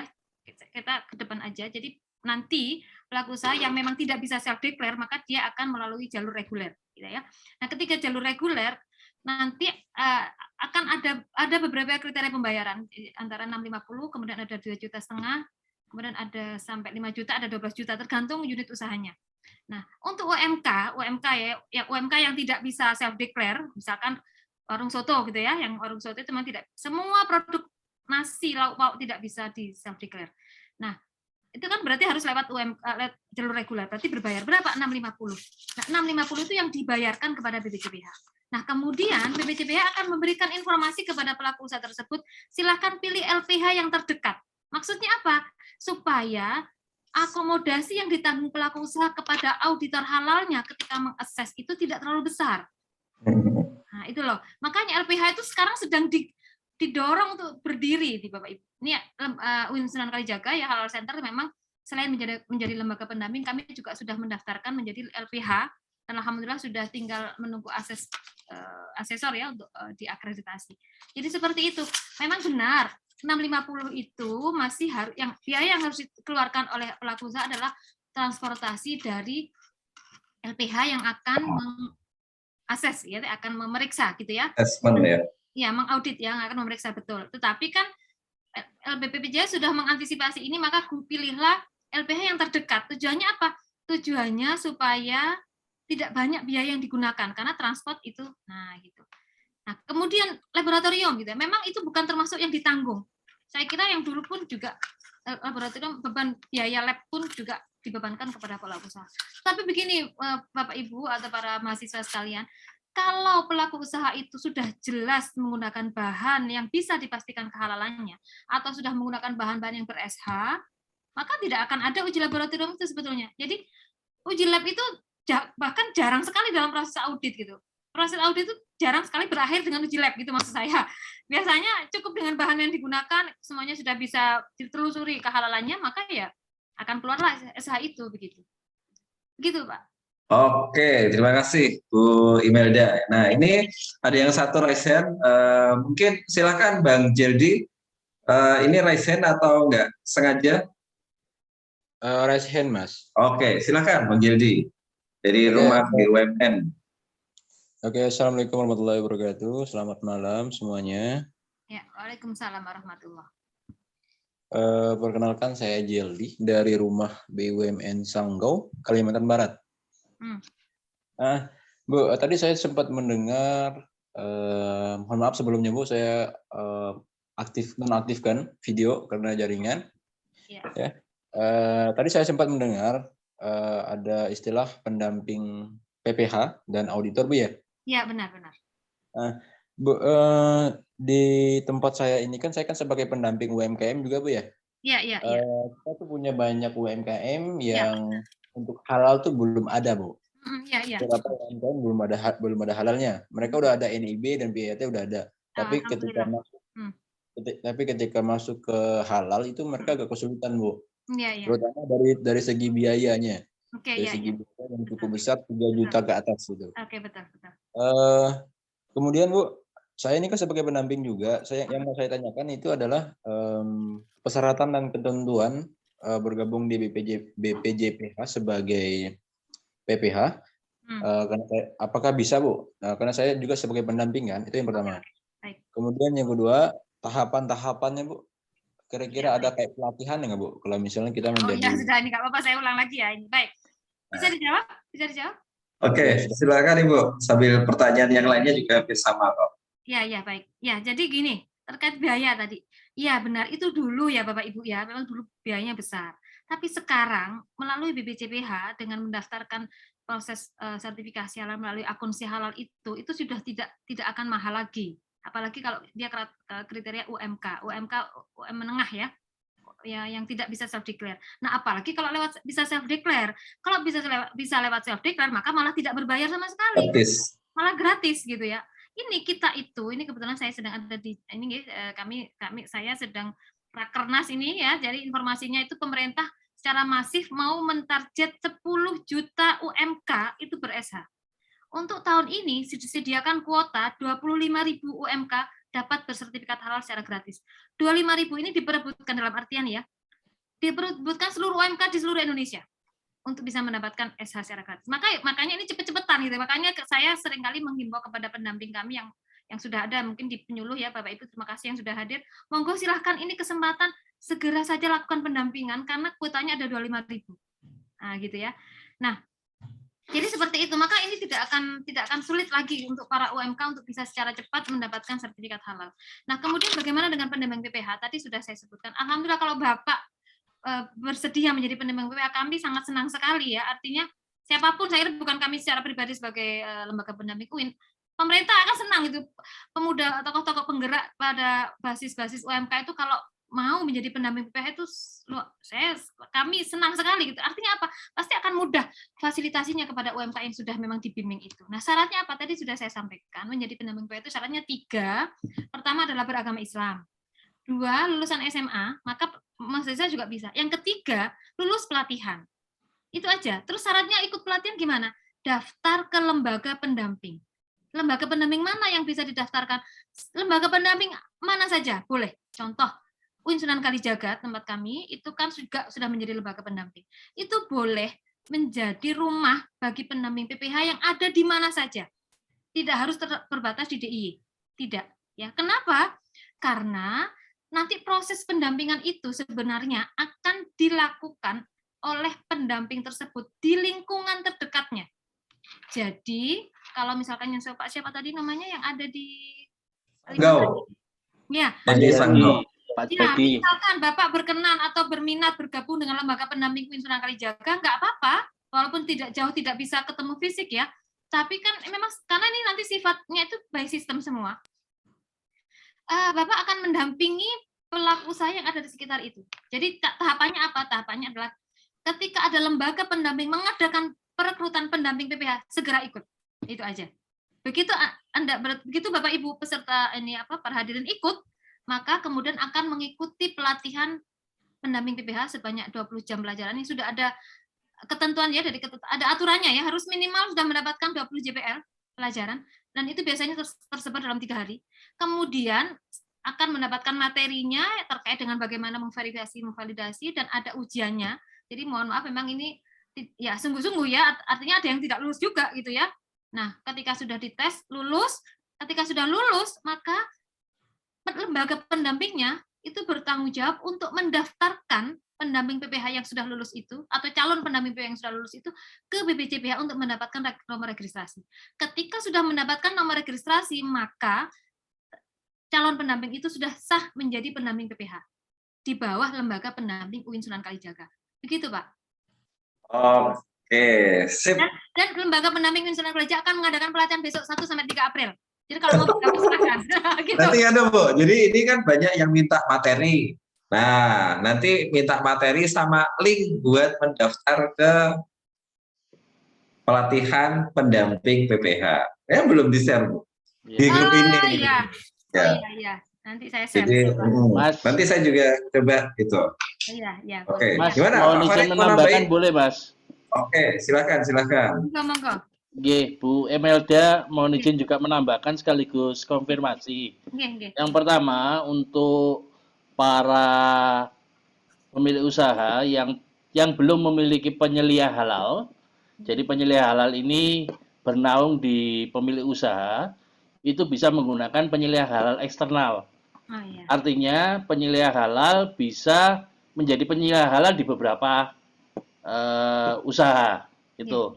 Kemudian yang tanggapan untuk yang dari rumah BUMN tadi Pak siapa tadi? Ya, Dari ya. Sanggau. Saya nggak bisa jawab itu memang. Ya, saya konfirmasi Bu, bahwasannya kalau kita misalkan ikut UIN, Ya. terus didaftarkan oleh UIN dan mendapatkan nomor registrasi, Ya. kalau NIB-nya UKM tersebut di Pontianak, maka yang diarahkan itu adalah Untan, Bu. Jadi dia berdasarkan regional. Artinya kalau saya di Kalimantan terdaftar di UIN, kemudian saya mendampingi UKM yang ada di Balikpapan atau Kaltim, itu diarahkan ke lembaga pendampingnya itu kalau enggak Unmul, ya yang sekitar yang berdasarkan di situ. Domisili Kalau, ya Pak ya? Ya, berdasarkan domisili. Karena Domisili di NIB. halal itu kan sudah muncul tuh untuk yang self declare. Nah, ketika lembaga pendamping halal muncul itu berdasarkan yang ada di wilayah tersebut. Contoh misalkan NU di Jawa Timur. Ketika di Kalimantan belum ada, maka NU tersebut nggak muncul di lembaga pendampingnya. Mohon konfirmasinya Bu itu. Ya, itu dulu Nyun Sewu. Ini nggih Nyun Sewu ya. Ini kan sedang on proses ini, di bawah itu sedang ada pembahasan juga. Memang tadi ya, baru tadi saya itu ketemu dengan kepala pusat registrasi. Sekarang sudah dibuka seluas-luasnya. Kenapa? Karena untuk memberikan kesempatan menjadi tidak terbatas gitu ya. Jadi silakan pendamping itu mendampingi pelaku usaha di mana saja. Jadi memang nanti gini kira-kira prosedurnya. Ketika pelaku usaha, ketika pendamping itu sudah mendapatkan nomor registrasi, ya, maka dia sudah bisa mengakses si halal. Artinya nama dia sudah masuk ke dalam sistem si halal. Ketika pelaku usaha itu mendaftarkan dirinya mau ikut self declare, nanti akan muncul dalam akun pelaku usaha tersebut lembaga pendamping dan pendampingnya. Nah, biasanya pelaku usaha tentu akan memilih pendamping yang sudah dikenal kan, yang dekat dengan dirinya. Nah, makanya akan menjadi tidak terbatas, maka dia klik gini, pelaku usaha ketika mendaftarkan dirinya itu kan sudah ada apa ya bahasanya, sudah TikTok ya, sudah ada omongan interaksi, Bu, sudah ada interaksi. Betul, dengan pendampingnya kan, maka Ibu silakan saya daftarkan ya, nanti Ibu pilihnya lembaga pendamping ini karena saya ada di situ. Nah, seperti itu. Maka pelaku usaha akan klik misalkan boleh, jadi memang tidak ada larangan. Boleh kalau mau ikut di Unmul ya, atau kan yang dekat, memang sekarang kan semua PTN digerakkan untuk menjadi lembaga pendamping. Tapi artinya begini, saya menyampaikan ini bukan berarti kemudian harus masuk ikut lembaga pendamping Sunan Kalijaga, tidak, tetapi ini tidak dibatasi. Jadi silakan Bapak Ibu milih mau lembaga pendamping mana, gitu ya. Sekarang menjadi lembaga pendamping untuk DIY saja yang sudah menjadi lembaga pendamping sementara adalah UIN Sunan Kalijaga.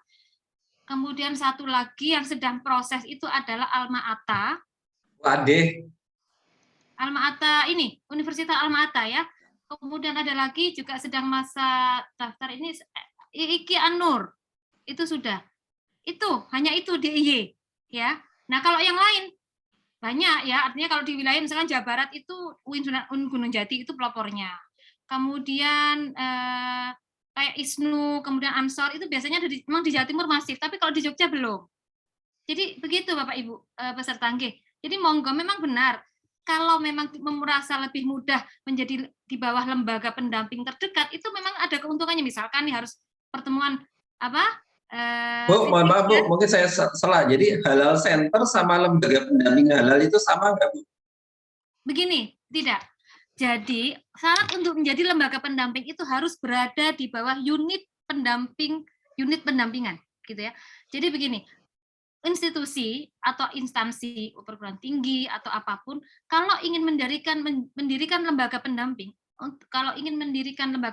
maka institusi tersebut harus punya unit pendampingan PPH. Nah, unit pendampingan PPH itu boleh dilekatkan pada halal center, gitu. Jadi seperti Ansor misalkan atau Muhammadiyah ya yang mau mendirikan menjadi lembaga pendamping, kan dia nggak punya halal center nih, gitu kan? Biasanya halal center kan yang dimiliki oleh perguruan tinggi. Maka boleh lembaga pendamping itu tidak dimasukkan halal centernya Muhammadiyah ataupun Ansor misalkan ya tapi Ansor dan Muhammadiyah harus mendirikan ada SK gitu ya, untuk bahwa dalam instansi itu atau lembaga tersebut punya namanya unit pendamping. Jadi karena untuk menjadi lembaga pendamping itu kan harus daftar ya, harus daftar ke BPJPH. Dokumen yang digunakan untuk daftar menjadi lembaga pendamping itu diantaranya adalah syarat SK, dokumen-dokumen termasuk unit pendampingan seperti itu. Jadi berbeda. Baik. Sip. Teleponnya diangkat dulu, Bu. Ya Bu, diangkat dulu sambil saya konfirmasi. Barusan saya buka Si Halal, lembaga pendamping sudah update sesuai apa yang disampaikan oleh Ibu. Jadi seluruh Indonesia sudah bisa termonitor Bu di sini Bu. Ya. Tapi kalau saya nggak Pak Farid, karena kan pendamping NIB itu nasional. Jadi ketika NIB-nya nasional, otomatis PPH-nya juga akan nasional. Karena nggak adil ya. Karena saya banyak bikin NIB Kalimantan mungkin lebih dari 100 Pak. Masya Allah. Kalau mereka terus justru itu kan ini nggak fair. Dapat hadiah gelas cantik itu Pak. Ya, jadi kan kita kan ada itunya ya, ketika by system ya otomatis by system. Jadi ketika tapi kalau tadi kan otomatis nanti by sinten gitu. Iya. Ini yang belum update adalah pendampingnya Bu. Jadi pendampingnya itu ngikut di lembaga pendamping masing-masing. Iya betul. Iya, jadi tidak bisa bekerja secara nasional. Belum. Ya. Kalau untuk lembaga pendamping sudah update Bu seperti apa yang disampaikan Ibu. Mudah-mudahan ada segera perubahan juga. Terima kasih banyak Bu. Sami-sami Pak. Oke, terima kasih Pak Farid. Jadi ini ada 3 pertanyaan, tapi kelihatannya sudah. Jadi perekrutan PPH dari Faida sudah terjawab, PPH dan penyelidik halal sama sudah terjawab.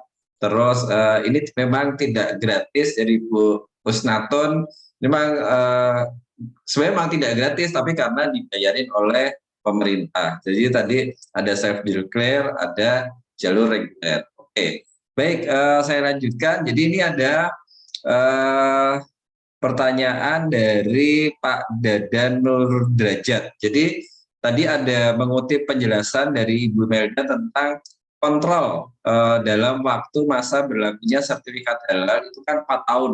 Yang ketika dia self declare tadi cuma awalnya 2 tahun terus jadi 4 tahun. Jadi adanya pengawasan dan masyarakat diperbolehkan untuk ikut mengawasi. Jadi menurut pengalamannya beliau di bidang kami di sertifikat di bidang lain lebih terjadwal. Jadi contohnya bidang perikanan ada semacam sertifikat CPIB, cara pengolahan ikan yang baik, berlaku 5 tahun dan verifikasi dilakukan setiap 1 tahun sekali oleh badan yang sama saat menerbitkan sertifikat awal CPIB. Jadi yang di sini pengawasan menjaga kepatuhan terhadap CPIB itu jelas dan tertib. Nah, apakah mungkin pertanyaannya? Jadi apakah nanti akan ada kayak semacam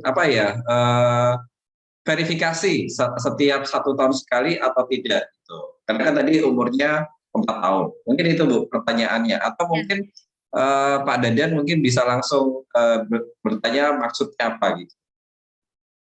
Iya, ini pengawasan kan ya? Iya. Jadi memang BPJPH kan tadi sudah saya sampaikan ya. Terima kasih Pak atas pertanyaannya. BPJPH kan punya satu pusat ya, satu jadi ada yang bertanggung jawab memang tentang pengawasan ini atau pusat yang dipimpin oleh Bapak Kepala Pusat ya, itu memang khusus concern tentang pengawasan. Artinya pemerintah bersungguh-sungguh untuk menjaga, mengawal bagaimana 4 tahun itu bisa terimplementasi dengan baik. Nah, terkait dengan teknisnya ke depan ini yang terus terang belum saya pribadi tidak bisa menginformasikan karena memang sedang dalam masa penyusunan saya kira, karena kan ini BPJPH itu kerjanya banyak gitu ya, yang harus dikerjakan banyak dan semuanya saling ini. Jadi saya kira apakah nanti setahun sekali atau saya tidak tahu Pak, mohon maaf ini. Tapi pada prinsipnya BPJPH sudah menyiapkan perangkat-perangkat bagaimana pengawasan itu bisa dilakukan dengan baik gitu. Itu nggih. Sebentar, ini ada yang bocor ini. Ini saya share link pendaftaran ya, mohon izin ya, mohon maaf Bapak Ibu. Oke. Baik Bu, jadi karena ada banyak yang tanya tentang link pendaftaran tadi ya. Jadi bagaimana sih caranya, terus pelatihannya kapan gitu. Sebentar saya sambung dulu Bu. Jadi ada yang pengen gabung terus bedanya pendamping dan auditor itu apa? Tadi kalian sudah ada yang minta HP. Nah ini jadi informasi pelatihan apakah diadakan secara online? Saya sangat tertarik itu Bu Faidah. Jadi tanya tentang pelatihan PPH tadi. Jadi termasuk link pelatihannya kapan, terus yang dilatih itu apa aja? Mungkin biar lebih itu. Iya, betul. Iya, jadi tentang pelatihan ya, pelatihannya daring. Ya, kami daring. Jadi terus terang pelatihannya daring. Nah, ini sudah saya share nih. Nah, kemudian dilakukan selama 3 hari. Mohon dicek Bapak Ibu, para mahasiswa peserta, bisa dicek itu ada link pendaftaran untuk kami yang pelatihan atau perekrutan pendamping PPH yang akan dilaksanakan 1-3 April besok. Jadi mulai jam 8 sampai jam 16. Gambaran pelatihannya itu ada 20 jam pelajaran yang memang diberikan, yang tersebar dari mulai dasar tentang fatwa halal haram, konsep fatwa halal haram ya, kemudian tentang regulasi, tentang bagaimana proses pendampingan, bagaimana proses memverifikasi dan validasi, karena tujuan atau fungsi utama pendamping PPH adalah melakukan verifikasi dan memvalidasi produk yang digunakan atau bahan yang digunakan oleh pelaku usaha itu sudah memenuhi kriteria halal. Nah, itu diajarkan semua. Nah, tentu ketika proses pelatihan itu nanti ada evaluasi, ya, ada post-test, kemudian juga ada beberapa tugas. Dan yang tentu saja harus diikuti gitu ya. Presensi itu juga menjadi bagian menjadi bagian yang harus diperhatikan. Kenapa? Ini kami belajar di pengalaman Bapak Ibu. Jadi kalau misalkan ya, kami kan sudah menjadi lembaga pendamping ya, dari pendamping penyuluh agama dan PNS. Kalau misalkan peserta pelatihan itu tidak sungguh-sungguh mengikuti pelatihan, terus terang akan merepotkan kami. Apa contohnya? Ya, akan banyak pertanyaan gitu ya. Jadi ini saya sampaikan saja, ini handphone saya itu kalau sudah mendekati masa self declare itu 24 jam akan bunyi terus gitu. Pertanyaan macam-macam, bahkan kadang terus diulang-ulang gitu. Bu, ini gimana nggak bisa masuk sistem halal? Bu, ini gimana nggak bisa terupdate? Ini itu sudah luar biasa. Ya sudah menjadi bagian komitmen ya bagaimana mensukseskan program ini begitu. Jadi makanya kami belajar dari itu. Dan ini memang juga anjuran ya, kewajiban dari BPJPH bahwa ada syarat minimal nilai yang bisa disebutkan, bisa dikategorikan bahwa peserta tersebut bisa lulus dan bisa menjadi pendamping BPH gitu. Oke, baik, terima kasih Bu. Jadi memang ya ketika dia jadi pendamping PPH kan harus sebenarnya sudah tahu ya, jangan terus kemudian tanya-tanya lagi sehingga harapannya memang mengawal beneran. Jadi sejak self declare dan tadi ada itunya ya, ada kuotanya 25.000 itu kelihatannya banyak Ibu, tetapi ketika dibagi di 500 kota, berarti satu kota itu cuma 50, karena kan ada 500 kabupaten kota. Jadi ini benar-benar rebutan sih, ya mudah-mudahan nanti. Tapi begini, saya terus terang tadi tanya lah ke kapusnya, yang bagian Pak Mas Tuki, Pak Dr. Mas Tuki itu beliau kepala pusat registrasi, memang yang membidangi tentang ini. Saya tanya gini, ini kan 25.000 itu kan diambilkan dari keuangan negara gitu ya. Kenapa ini berkaitan dengan pendamping PPH? Karena pendamping PPH otomatis harus dibayarkan kan, gitu kan? Harus ketika pelaku usaha sudah mendapatkan STTD, pendamping PPH harus mendapatkan insentifnya. Saya tanya begini Pak, apakah BPJPH dalam hal ini sudah menyiapkan skenario kalau misalkan yang daftar itu lebih dari 25.000, kan nggak bisa dihentikan nih, si halal masuk aja gitu kan, yang daftar karena pendamping PPH sudah semakin banyak yang terbentuk atau sudah direkrut gitu ya. Kemudian dia pendamping PPH semangat mendampingi UMK, alhamdulillah itu bagus sekali. Akhirnya kan banyak melebihi dari 25.000. Terus apa kata Pak Kapus, dia menyampaikan insya Allah sudah ada sumber keuangan lain yang sudah disiapkan. Artinya ya negara tetap bertanggung jawab lah, karena pendamping PPH itu juga memang sudah mengeluarkan keringat ya, beratnya dia sudah bekerja dan memang harus dibayarkan begitu. Satu STTKD berapa Bu? Nilainya? Ya. Oh ya, ini saya ngomong antara tega dan nggak tega ini. Soalnya kan ini ya, nilai itu relatif ya Pak Asfa ya. Artinya ada yang saya nyebut banyak, ya udahlah saya sampaikan saja. Jadi satu STTD pendamping PPH itu diapresiasi dengan nilai 150.000. Wah, tinggi itu, Bu. Nah, ya, tapi begini, ini pengalaman kami ketika mendampingi pendamping PPH dari penyuluh agama non PNS itu ada beberapa yang memang kan passionnya orang itu kan berbeda karena memang beliau ada yang senang sekali mendampingi sehingga bisa sampai 17 ada 13 yang lolos STTD. Jadi tinggal mengalihkan kan dalam waktu 2 bulan beliau mendapatkan sekitar 13 STTD. Tinggal mengalihkan saja 150.000 kalikan 13. Nah, gitu. Nah, Ya, kalau buat mahasiswa tinggi, kalau buat Iya. konsultan ya enggak. Oh iya, yang mungkin seperti yang disampaikan Pak Farid tadi ya menjadi konsultan eksternal internal dari penyelia, monggo boleh. Terus Nah, ini ya, sih saya bukan ingin masalah Iya. bukan masalah honor. Iya, makanya ini untuk ibu rumah tangga yang mungkin butuh kesibukan. Tapi semangatnya kita tidak itu ya Bapak Ibu. Jadi sebenarnya pendamping PPH itu adalah kita sama-sama menegakkan syariat gitu ya. Artinya kita bagaimana kewajiban halal itu bisa terimplementasi, bisa diterapkan gitu ya. Kita seorang muslim kan menjadi lebih tenang kan kalau bayangkan kalau semua Setuju, Bu, setuju. ya, jadi Saya dukung. uang saya kira kita nanti ada imbalan yang luar biasa di balik uang yang hanya mungkin ya, mohon maaf ya sekitar gitu. Ya, dan mensupport jaminan produk halal. Karena kan memang yang paling penting adalah ada kayak semacam pembinaan dan pengawasan tentang jaminan produk halal. Sehingga kita itu juga tenang karena tadi halal itu kalau yang halal itu kelihatannya sih sudah jelas ya, input, proses, outputnya. Tetapi kalau yang jadi dia yang jelas ada kebersihannya karena kan memang ditelusur. Makanya saya jadi tadi pertanyaannya juga iseng sih. Berapa sih jumlah RPH? Kalau RPH-nya belum 100%, berarti kan ada kemungkinan ketika hulunya tidak bersih, ya otomatis ke bawahnya juga akan banyak juga sih yang bocor gitu. Makanya akhirnya begini Pak, untuk produk hewani disarankan lewat reguler. Jadi untuk RPH, untuk yang produk hewani, pada akhirnya misalkan nih, gudeg gitu ya, kemarin ada salah satu pendamping PPH menghubungi, Bu boleh nggak kalau gudeg? Saya sarankan sebaiknya lewat LPH saja, lewat reguler. Kenapa? Pendamping PPH sudah susah payah, capek mendaftarkan, kemudian oke lah oleh BPCBH keluarlah STTD, tapi belum tentu lolos di Komisi Fatwa. Kan sayang, walaupun pendamping PPH sudah menerima insentifnya ya karena sudah lolos. Tapi kalau nggak keluar di sertifikat halal kan kasihan ini. Iya, ada beban ya. Lakukannya kan kasihan nunggu-nunggu nggak dapat juga gitu kan. Iya. Makanya kalau produk hewani sebaiknya reguler saja. Bayar pun kan nggak banyak gitu ya. Asalkan ya itu tadi. Ya, area sekitarnya ya Bu ya. Iya. Karena kan yang bayar kan transportnya kan. Kalau self declare kan. Iya, betul. Ya kan nggak mahal gitu. Kalau ya artinya insya Allah nggak tetap nggak mahal gitu ya, tetap murah gitu ya.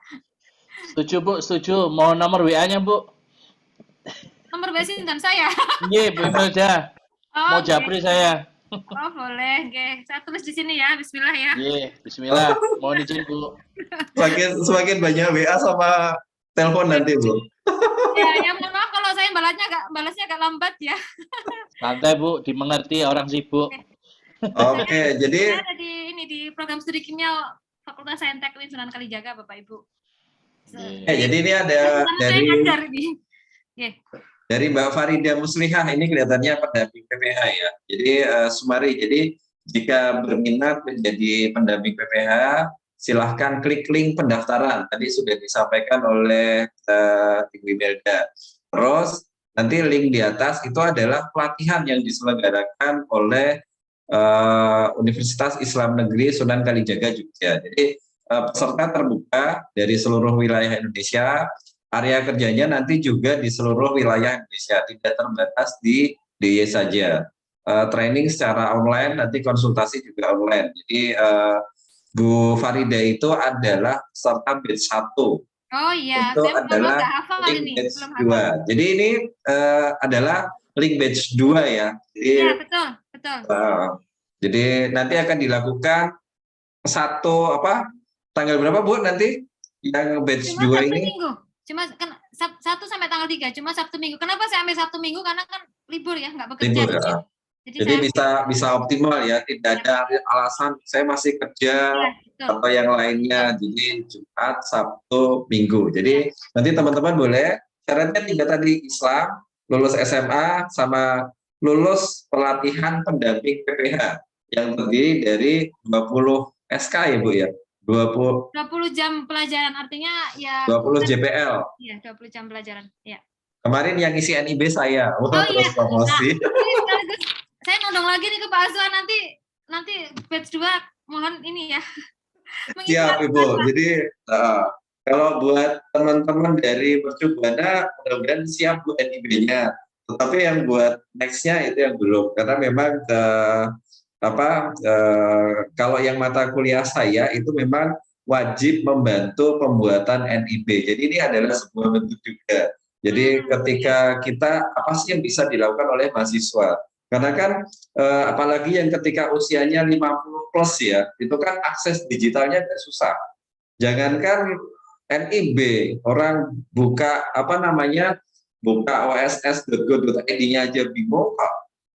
Tapi kalau beli HP mereka bisa, tapi mengoptimalkan HP-nya itu agak susah. Jadi memang kita butuh teman-teman mahasiswa di mana saja sih, kalau bisa sih bantulah teman-teman pelaku UMKM yang ada di sekitar Anda, minimal dengan membuatkan NIB.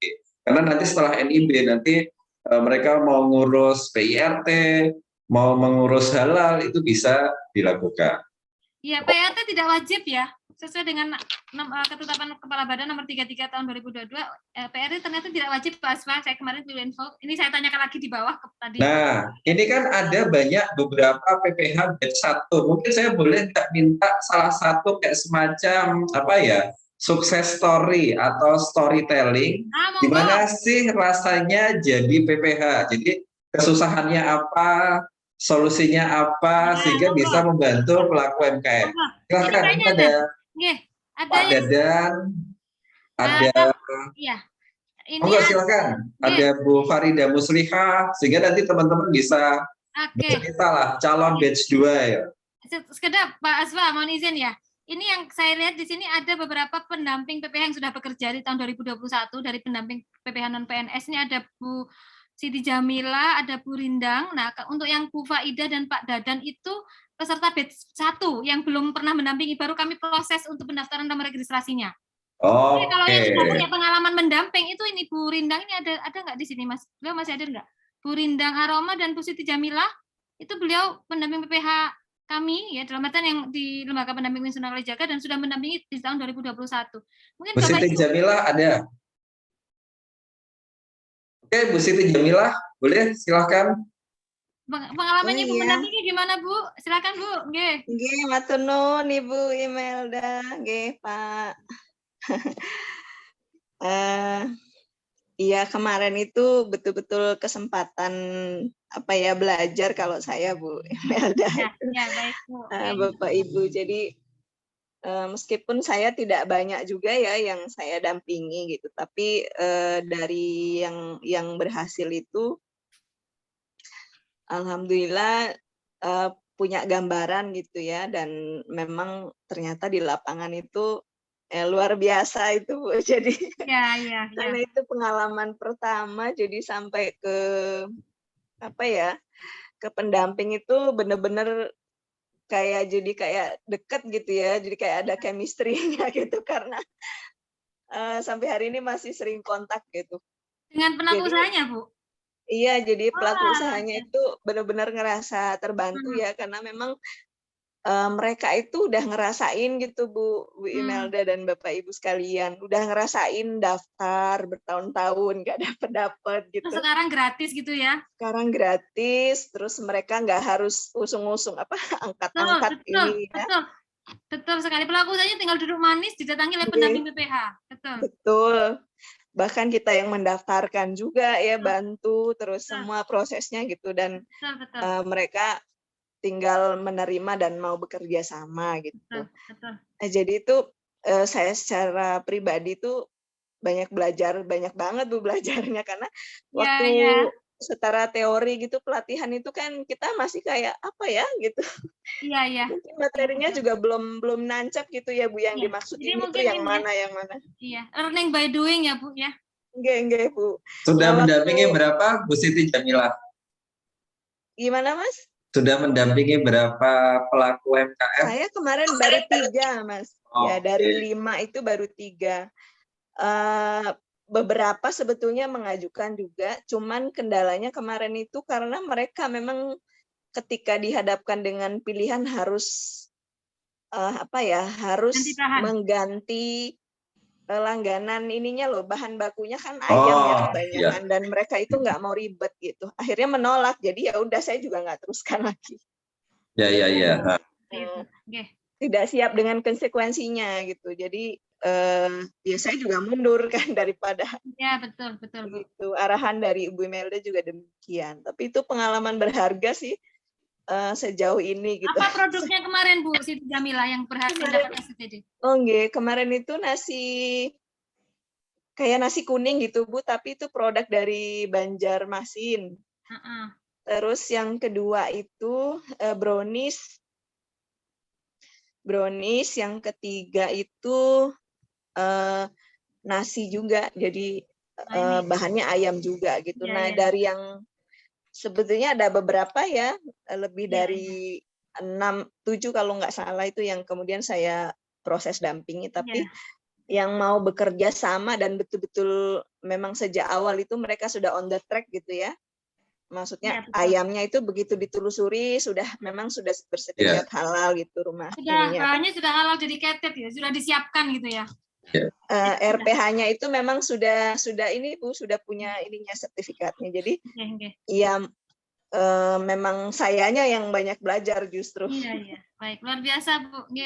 Jadi ada benar-benar itu ya Bu ya, menelusuri tentang jaminan produk halalnya ya Bu ya, sejak dari dulu ini masih sampai nunggu hilir. Bu, masih nunggu sertifikatnya, mudah-mudahan. Iya, belum keluar ini. Jadi memang Bapak Ibu, betul, ada 1.250 STTD yang harus disidangkan oleh Komisi Fatwa, tapi insya Allah ini informasinya sudah selesai semua, tinggal proses administrasinya. Jadi alhamdulillah dari 2.500 tuh katanya ada 250 yang nggak lolos gitu ya, tapi memang tapi memang itu masih simpang siur.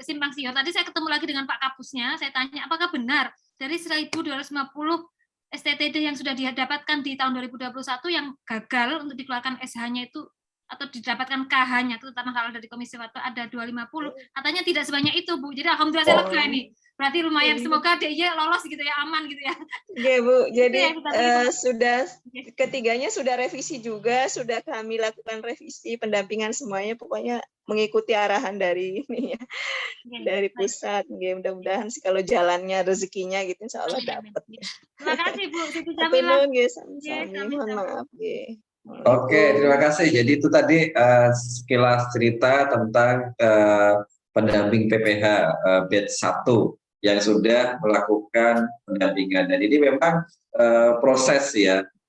Jadi karena memang jaminan produk halal itu memang sejak dari input, proses, output, sehingga ada beberapa komitmen yang harus dilakukan oleh teman-teman pelaku UMKM. Jadi kita yang memang harus memberikan awareness, kesadaran bahwa ini loh, termasuk ganti supplier bahan baku itu memang bukan hal yang mudah ya, karena memang buat menjaga. Jadi kelihatannya sih simpel, kenapa sih gula curah itu kita harus jelas. Ketika gula curah itu kan sumbernya bisa dari mana saja, sehingga harus diganti sumber bahan bakunya itu memang jelas. Terus proses itu oleh pelaku UMKM sehingga outputnya memang benar-benar sertifikat halal yang memang sudah ada jaminan produk halalnya itu sudah jelas. Oke, mungkin ada lagi cerita dari teman-teman yang sudah mendampingi melengkapi. Ini mungkin ini yang sudah ikut pelatihan tapi belum mendampingi, ada Bu tadi Bu Faidah apa saya tadi? Mungkin pengalaman ikuti pelatihan. Ini kan beliau kebetulan masih masa proses pendaftaran registrasi, jadi belum bekerja memang. Ini baru kami data saja tadi dulu, yang sudah tadi Pak Dadan juga ini beliau. Berarti setelah pelatihan itu harus punya sertifikatnya, nomornya ya Bu ya? Iya. Nomor registrasi ya? Itu kan terdaftar, makanya satu pendamping PPH hanya bisa terdaftar di satu lembaga pendamping. Oke. Jadi tidak serta-merta langsung, tapi harus registernya ya. Ya, betul, betul. Karena ya itu tadi, untuk ketika dia sudah punya nomor registrasi, maka dia akan masuk ke sistem si halal. Artinya kalau ada PU mencari pendamping, nama dia bisa muncul di akun PU, begitu. Akun pelaku usahanya, seperti itu. Oke. Baik, terima kasih Ibu Imelda. Ini tidak terasa sudah jam 9:30, 9:28 sih tepatnya. Mungkin ada satu lagi kesempatan, kita masih punya 1,5 menit. Ini KUA Sedayu mau nambahin? Saya tanya, Bu. Oke, silakan Pak KUA Sedayu. Silakan Bapak. Boleh saya tanya? Ya, silakan Pak KUA Sedayu.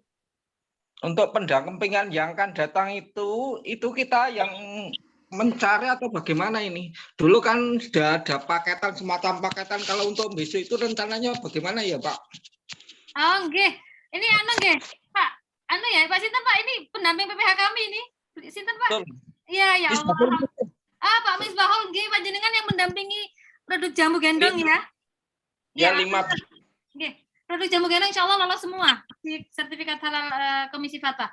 Ya, kalau dulu memang pendamping PPH yang di akunnya sudah disediakan nama-nama pelaku usaha yang akan didampingi. Tapi kalau sekarang pendamping PPH itu yang akan memilih, mohon maaf, pelaku usaha itu yang akan memilih pendamping mana yang akan mendampingi dirinya. Nah, jadi makanya pendamping PPH diminta untuk mencari sebanyak-banyak, ya, mencari-cari boleh. Nah, ketika sudah dapat dan dia sudah dapat nomor registrasi, berarti Pak Misbah kan berarti sudah punya akun tuh. Monggo pendamping PPH pelaku usahanya diminta daftar. Nanti nama Bapak sebagai pendamping itu akan muncul di akunnya dia. Nanti kan bisa pesan lah ya. Saya tak milih Pak Misbah karena kan dia yang mendaftarkan saya. Nah, seperti itu. Jadi ada komunikasi ya, ada interaksi dulu. Nah, nanti pertama klik lembaga pendamping, misalkan karena Pak Misbah dari UIN Sunan Kalijaga, klik UIN Sunan Kalijaga, nanti muncul semua nama pendamping yang ada di UIN Sunan Kalijaga. Nanti tinggal pelaku usahanya ngeklik milih saya mau didampingi siapa, begitu. Tentu kan masih milih yang sudah kenal gitu kan. Ya, Pak Misbah. Ya, terima kasih. Terima kasih Pak Misbah, sehat-sehat ya. Luar biasa. Pak, ini kalau mohon izin sebentar saya menceritakan beliau, luar biasa Pak Misbah semangatnya.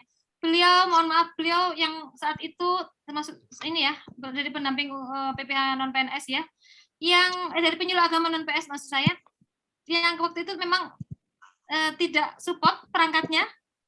Jadi semua yang didampingi oleh Pak Misbah ditulis tangan. Wih, keren. Ya, luar biasa. Ada 5 produk jamu gendong. Itu semua proses bahannya beliau tulis tangan, kemudian dibawa ke kami ke UIN Sunan Kalijaga, mohon diinputkan. Karena beliau ada, kalau tidak salah di mana dalamnya, di Kulon Progo ya Pak. Sedayu Bu. Internet. Jadi sinyal terbatas, akhirnya minta kami sebagai lembaga pendamping untuk menginputkan.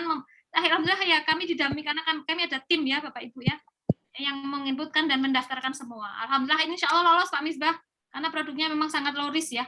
Jamu gendong paling jahe, kencur, gitu aja. Nggih, matur nuwun Pak Misbah. Oke, terima kasih. Padahal jahe dan yang lain-lain itu 2026 ya, itu udah mencicil. Tidak, kalau jahe enggak Pak. Jahe kan produk makanan. Oh, jahe, oh iya, makanan, minuman, hasil sembelihan, sama jasa penyembelihan ya, itu yang prioritas. Oke. Ya, itu jahe malah positif list itu, malah enggak usah positif. Baik, terima kasih Bu. Jadi ini sudah jam 9.30, jadi dengan terpaksa kita akhiri. Mungkin kalau ada yang kurang, Ibu sudah nge-share nomornya nanti, dan juga sudah ada grup di Kamanse, nanti silahkan dioptimalkan. Jadi semoga apa yang kita diskusikan, ngobrol halal dan jaminan produk halal ini bermanfaat, memberikan kebermanfaatan bagi teman-teman pelaku UMKM, sehingga memang mayoritas produk yang 240 juta ini memang bisa mendapatkan jaminan produk halalnya dengan sertifikat halal. Dan ini nanti akan mendukung banyak sekali karena ada halal tourism, ada halal lifestyle, ada halal value chain yang nanti mungkin akan kita diskusikan lagi. Mungkin itu kurang lebihnya mohon maaf. Billahi taufik wal hidayah. Terima kasih banyak Ibu, terima kasih banyak teman-teman semuanya, Pak Farid, Pak Bambang, dan semua yang tidak dapat kami sebutkan satu persatu. Sampai jumpa di Kamanse next form. Subhanakallahumma wa bihamdika asyhadu an la ilaha illa anta astaghfiruka wa atubu ilaik. Assalamualaikum warahmatullahi wabarakatuh. Waalaikumsalam warahmatullahi wabarakatuh. Bu Imel, makasih banyak, menarik sekali diskusi malam ini.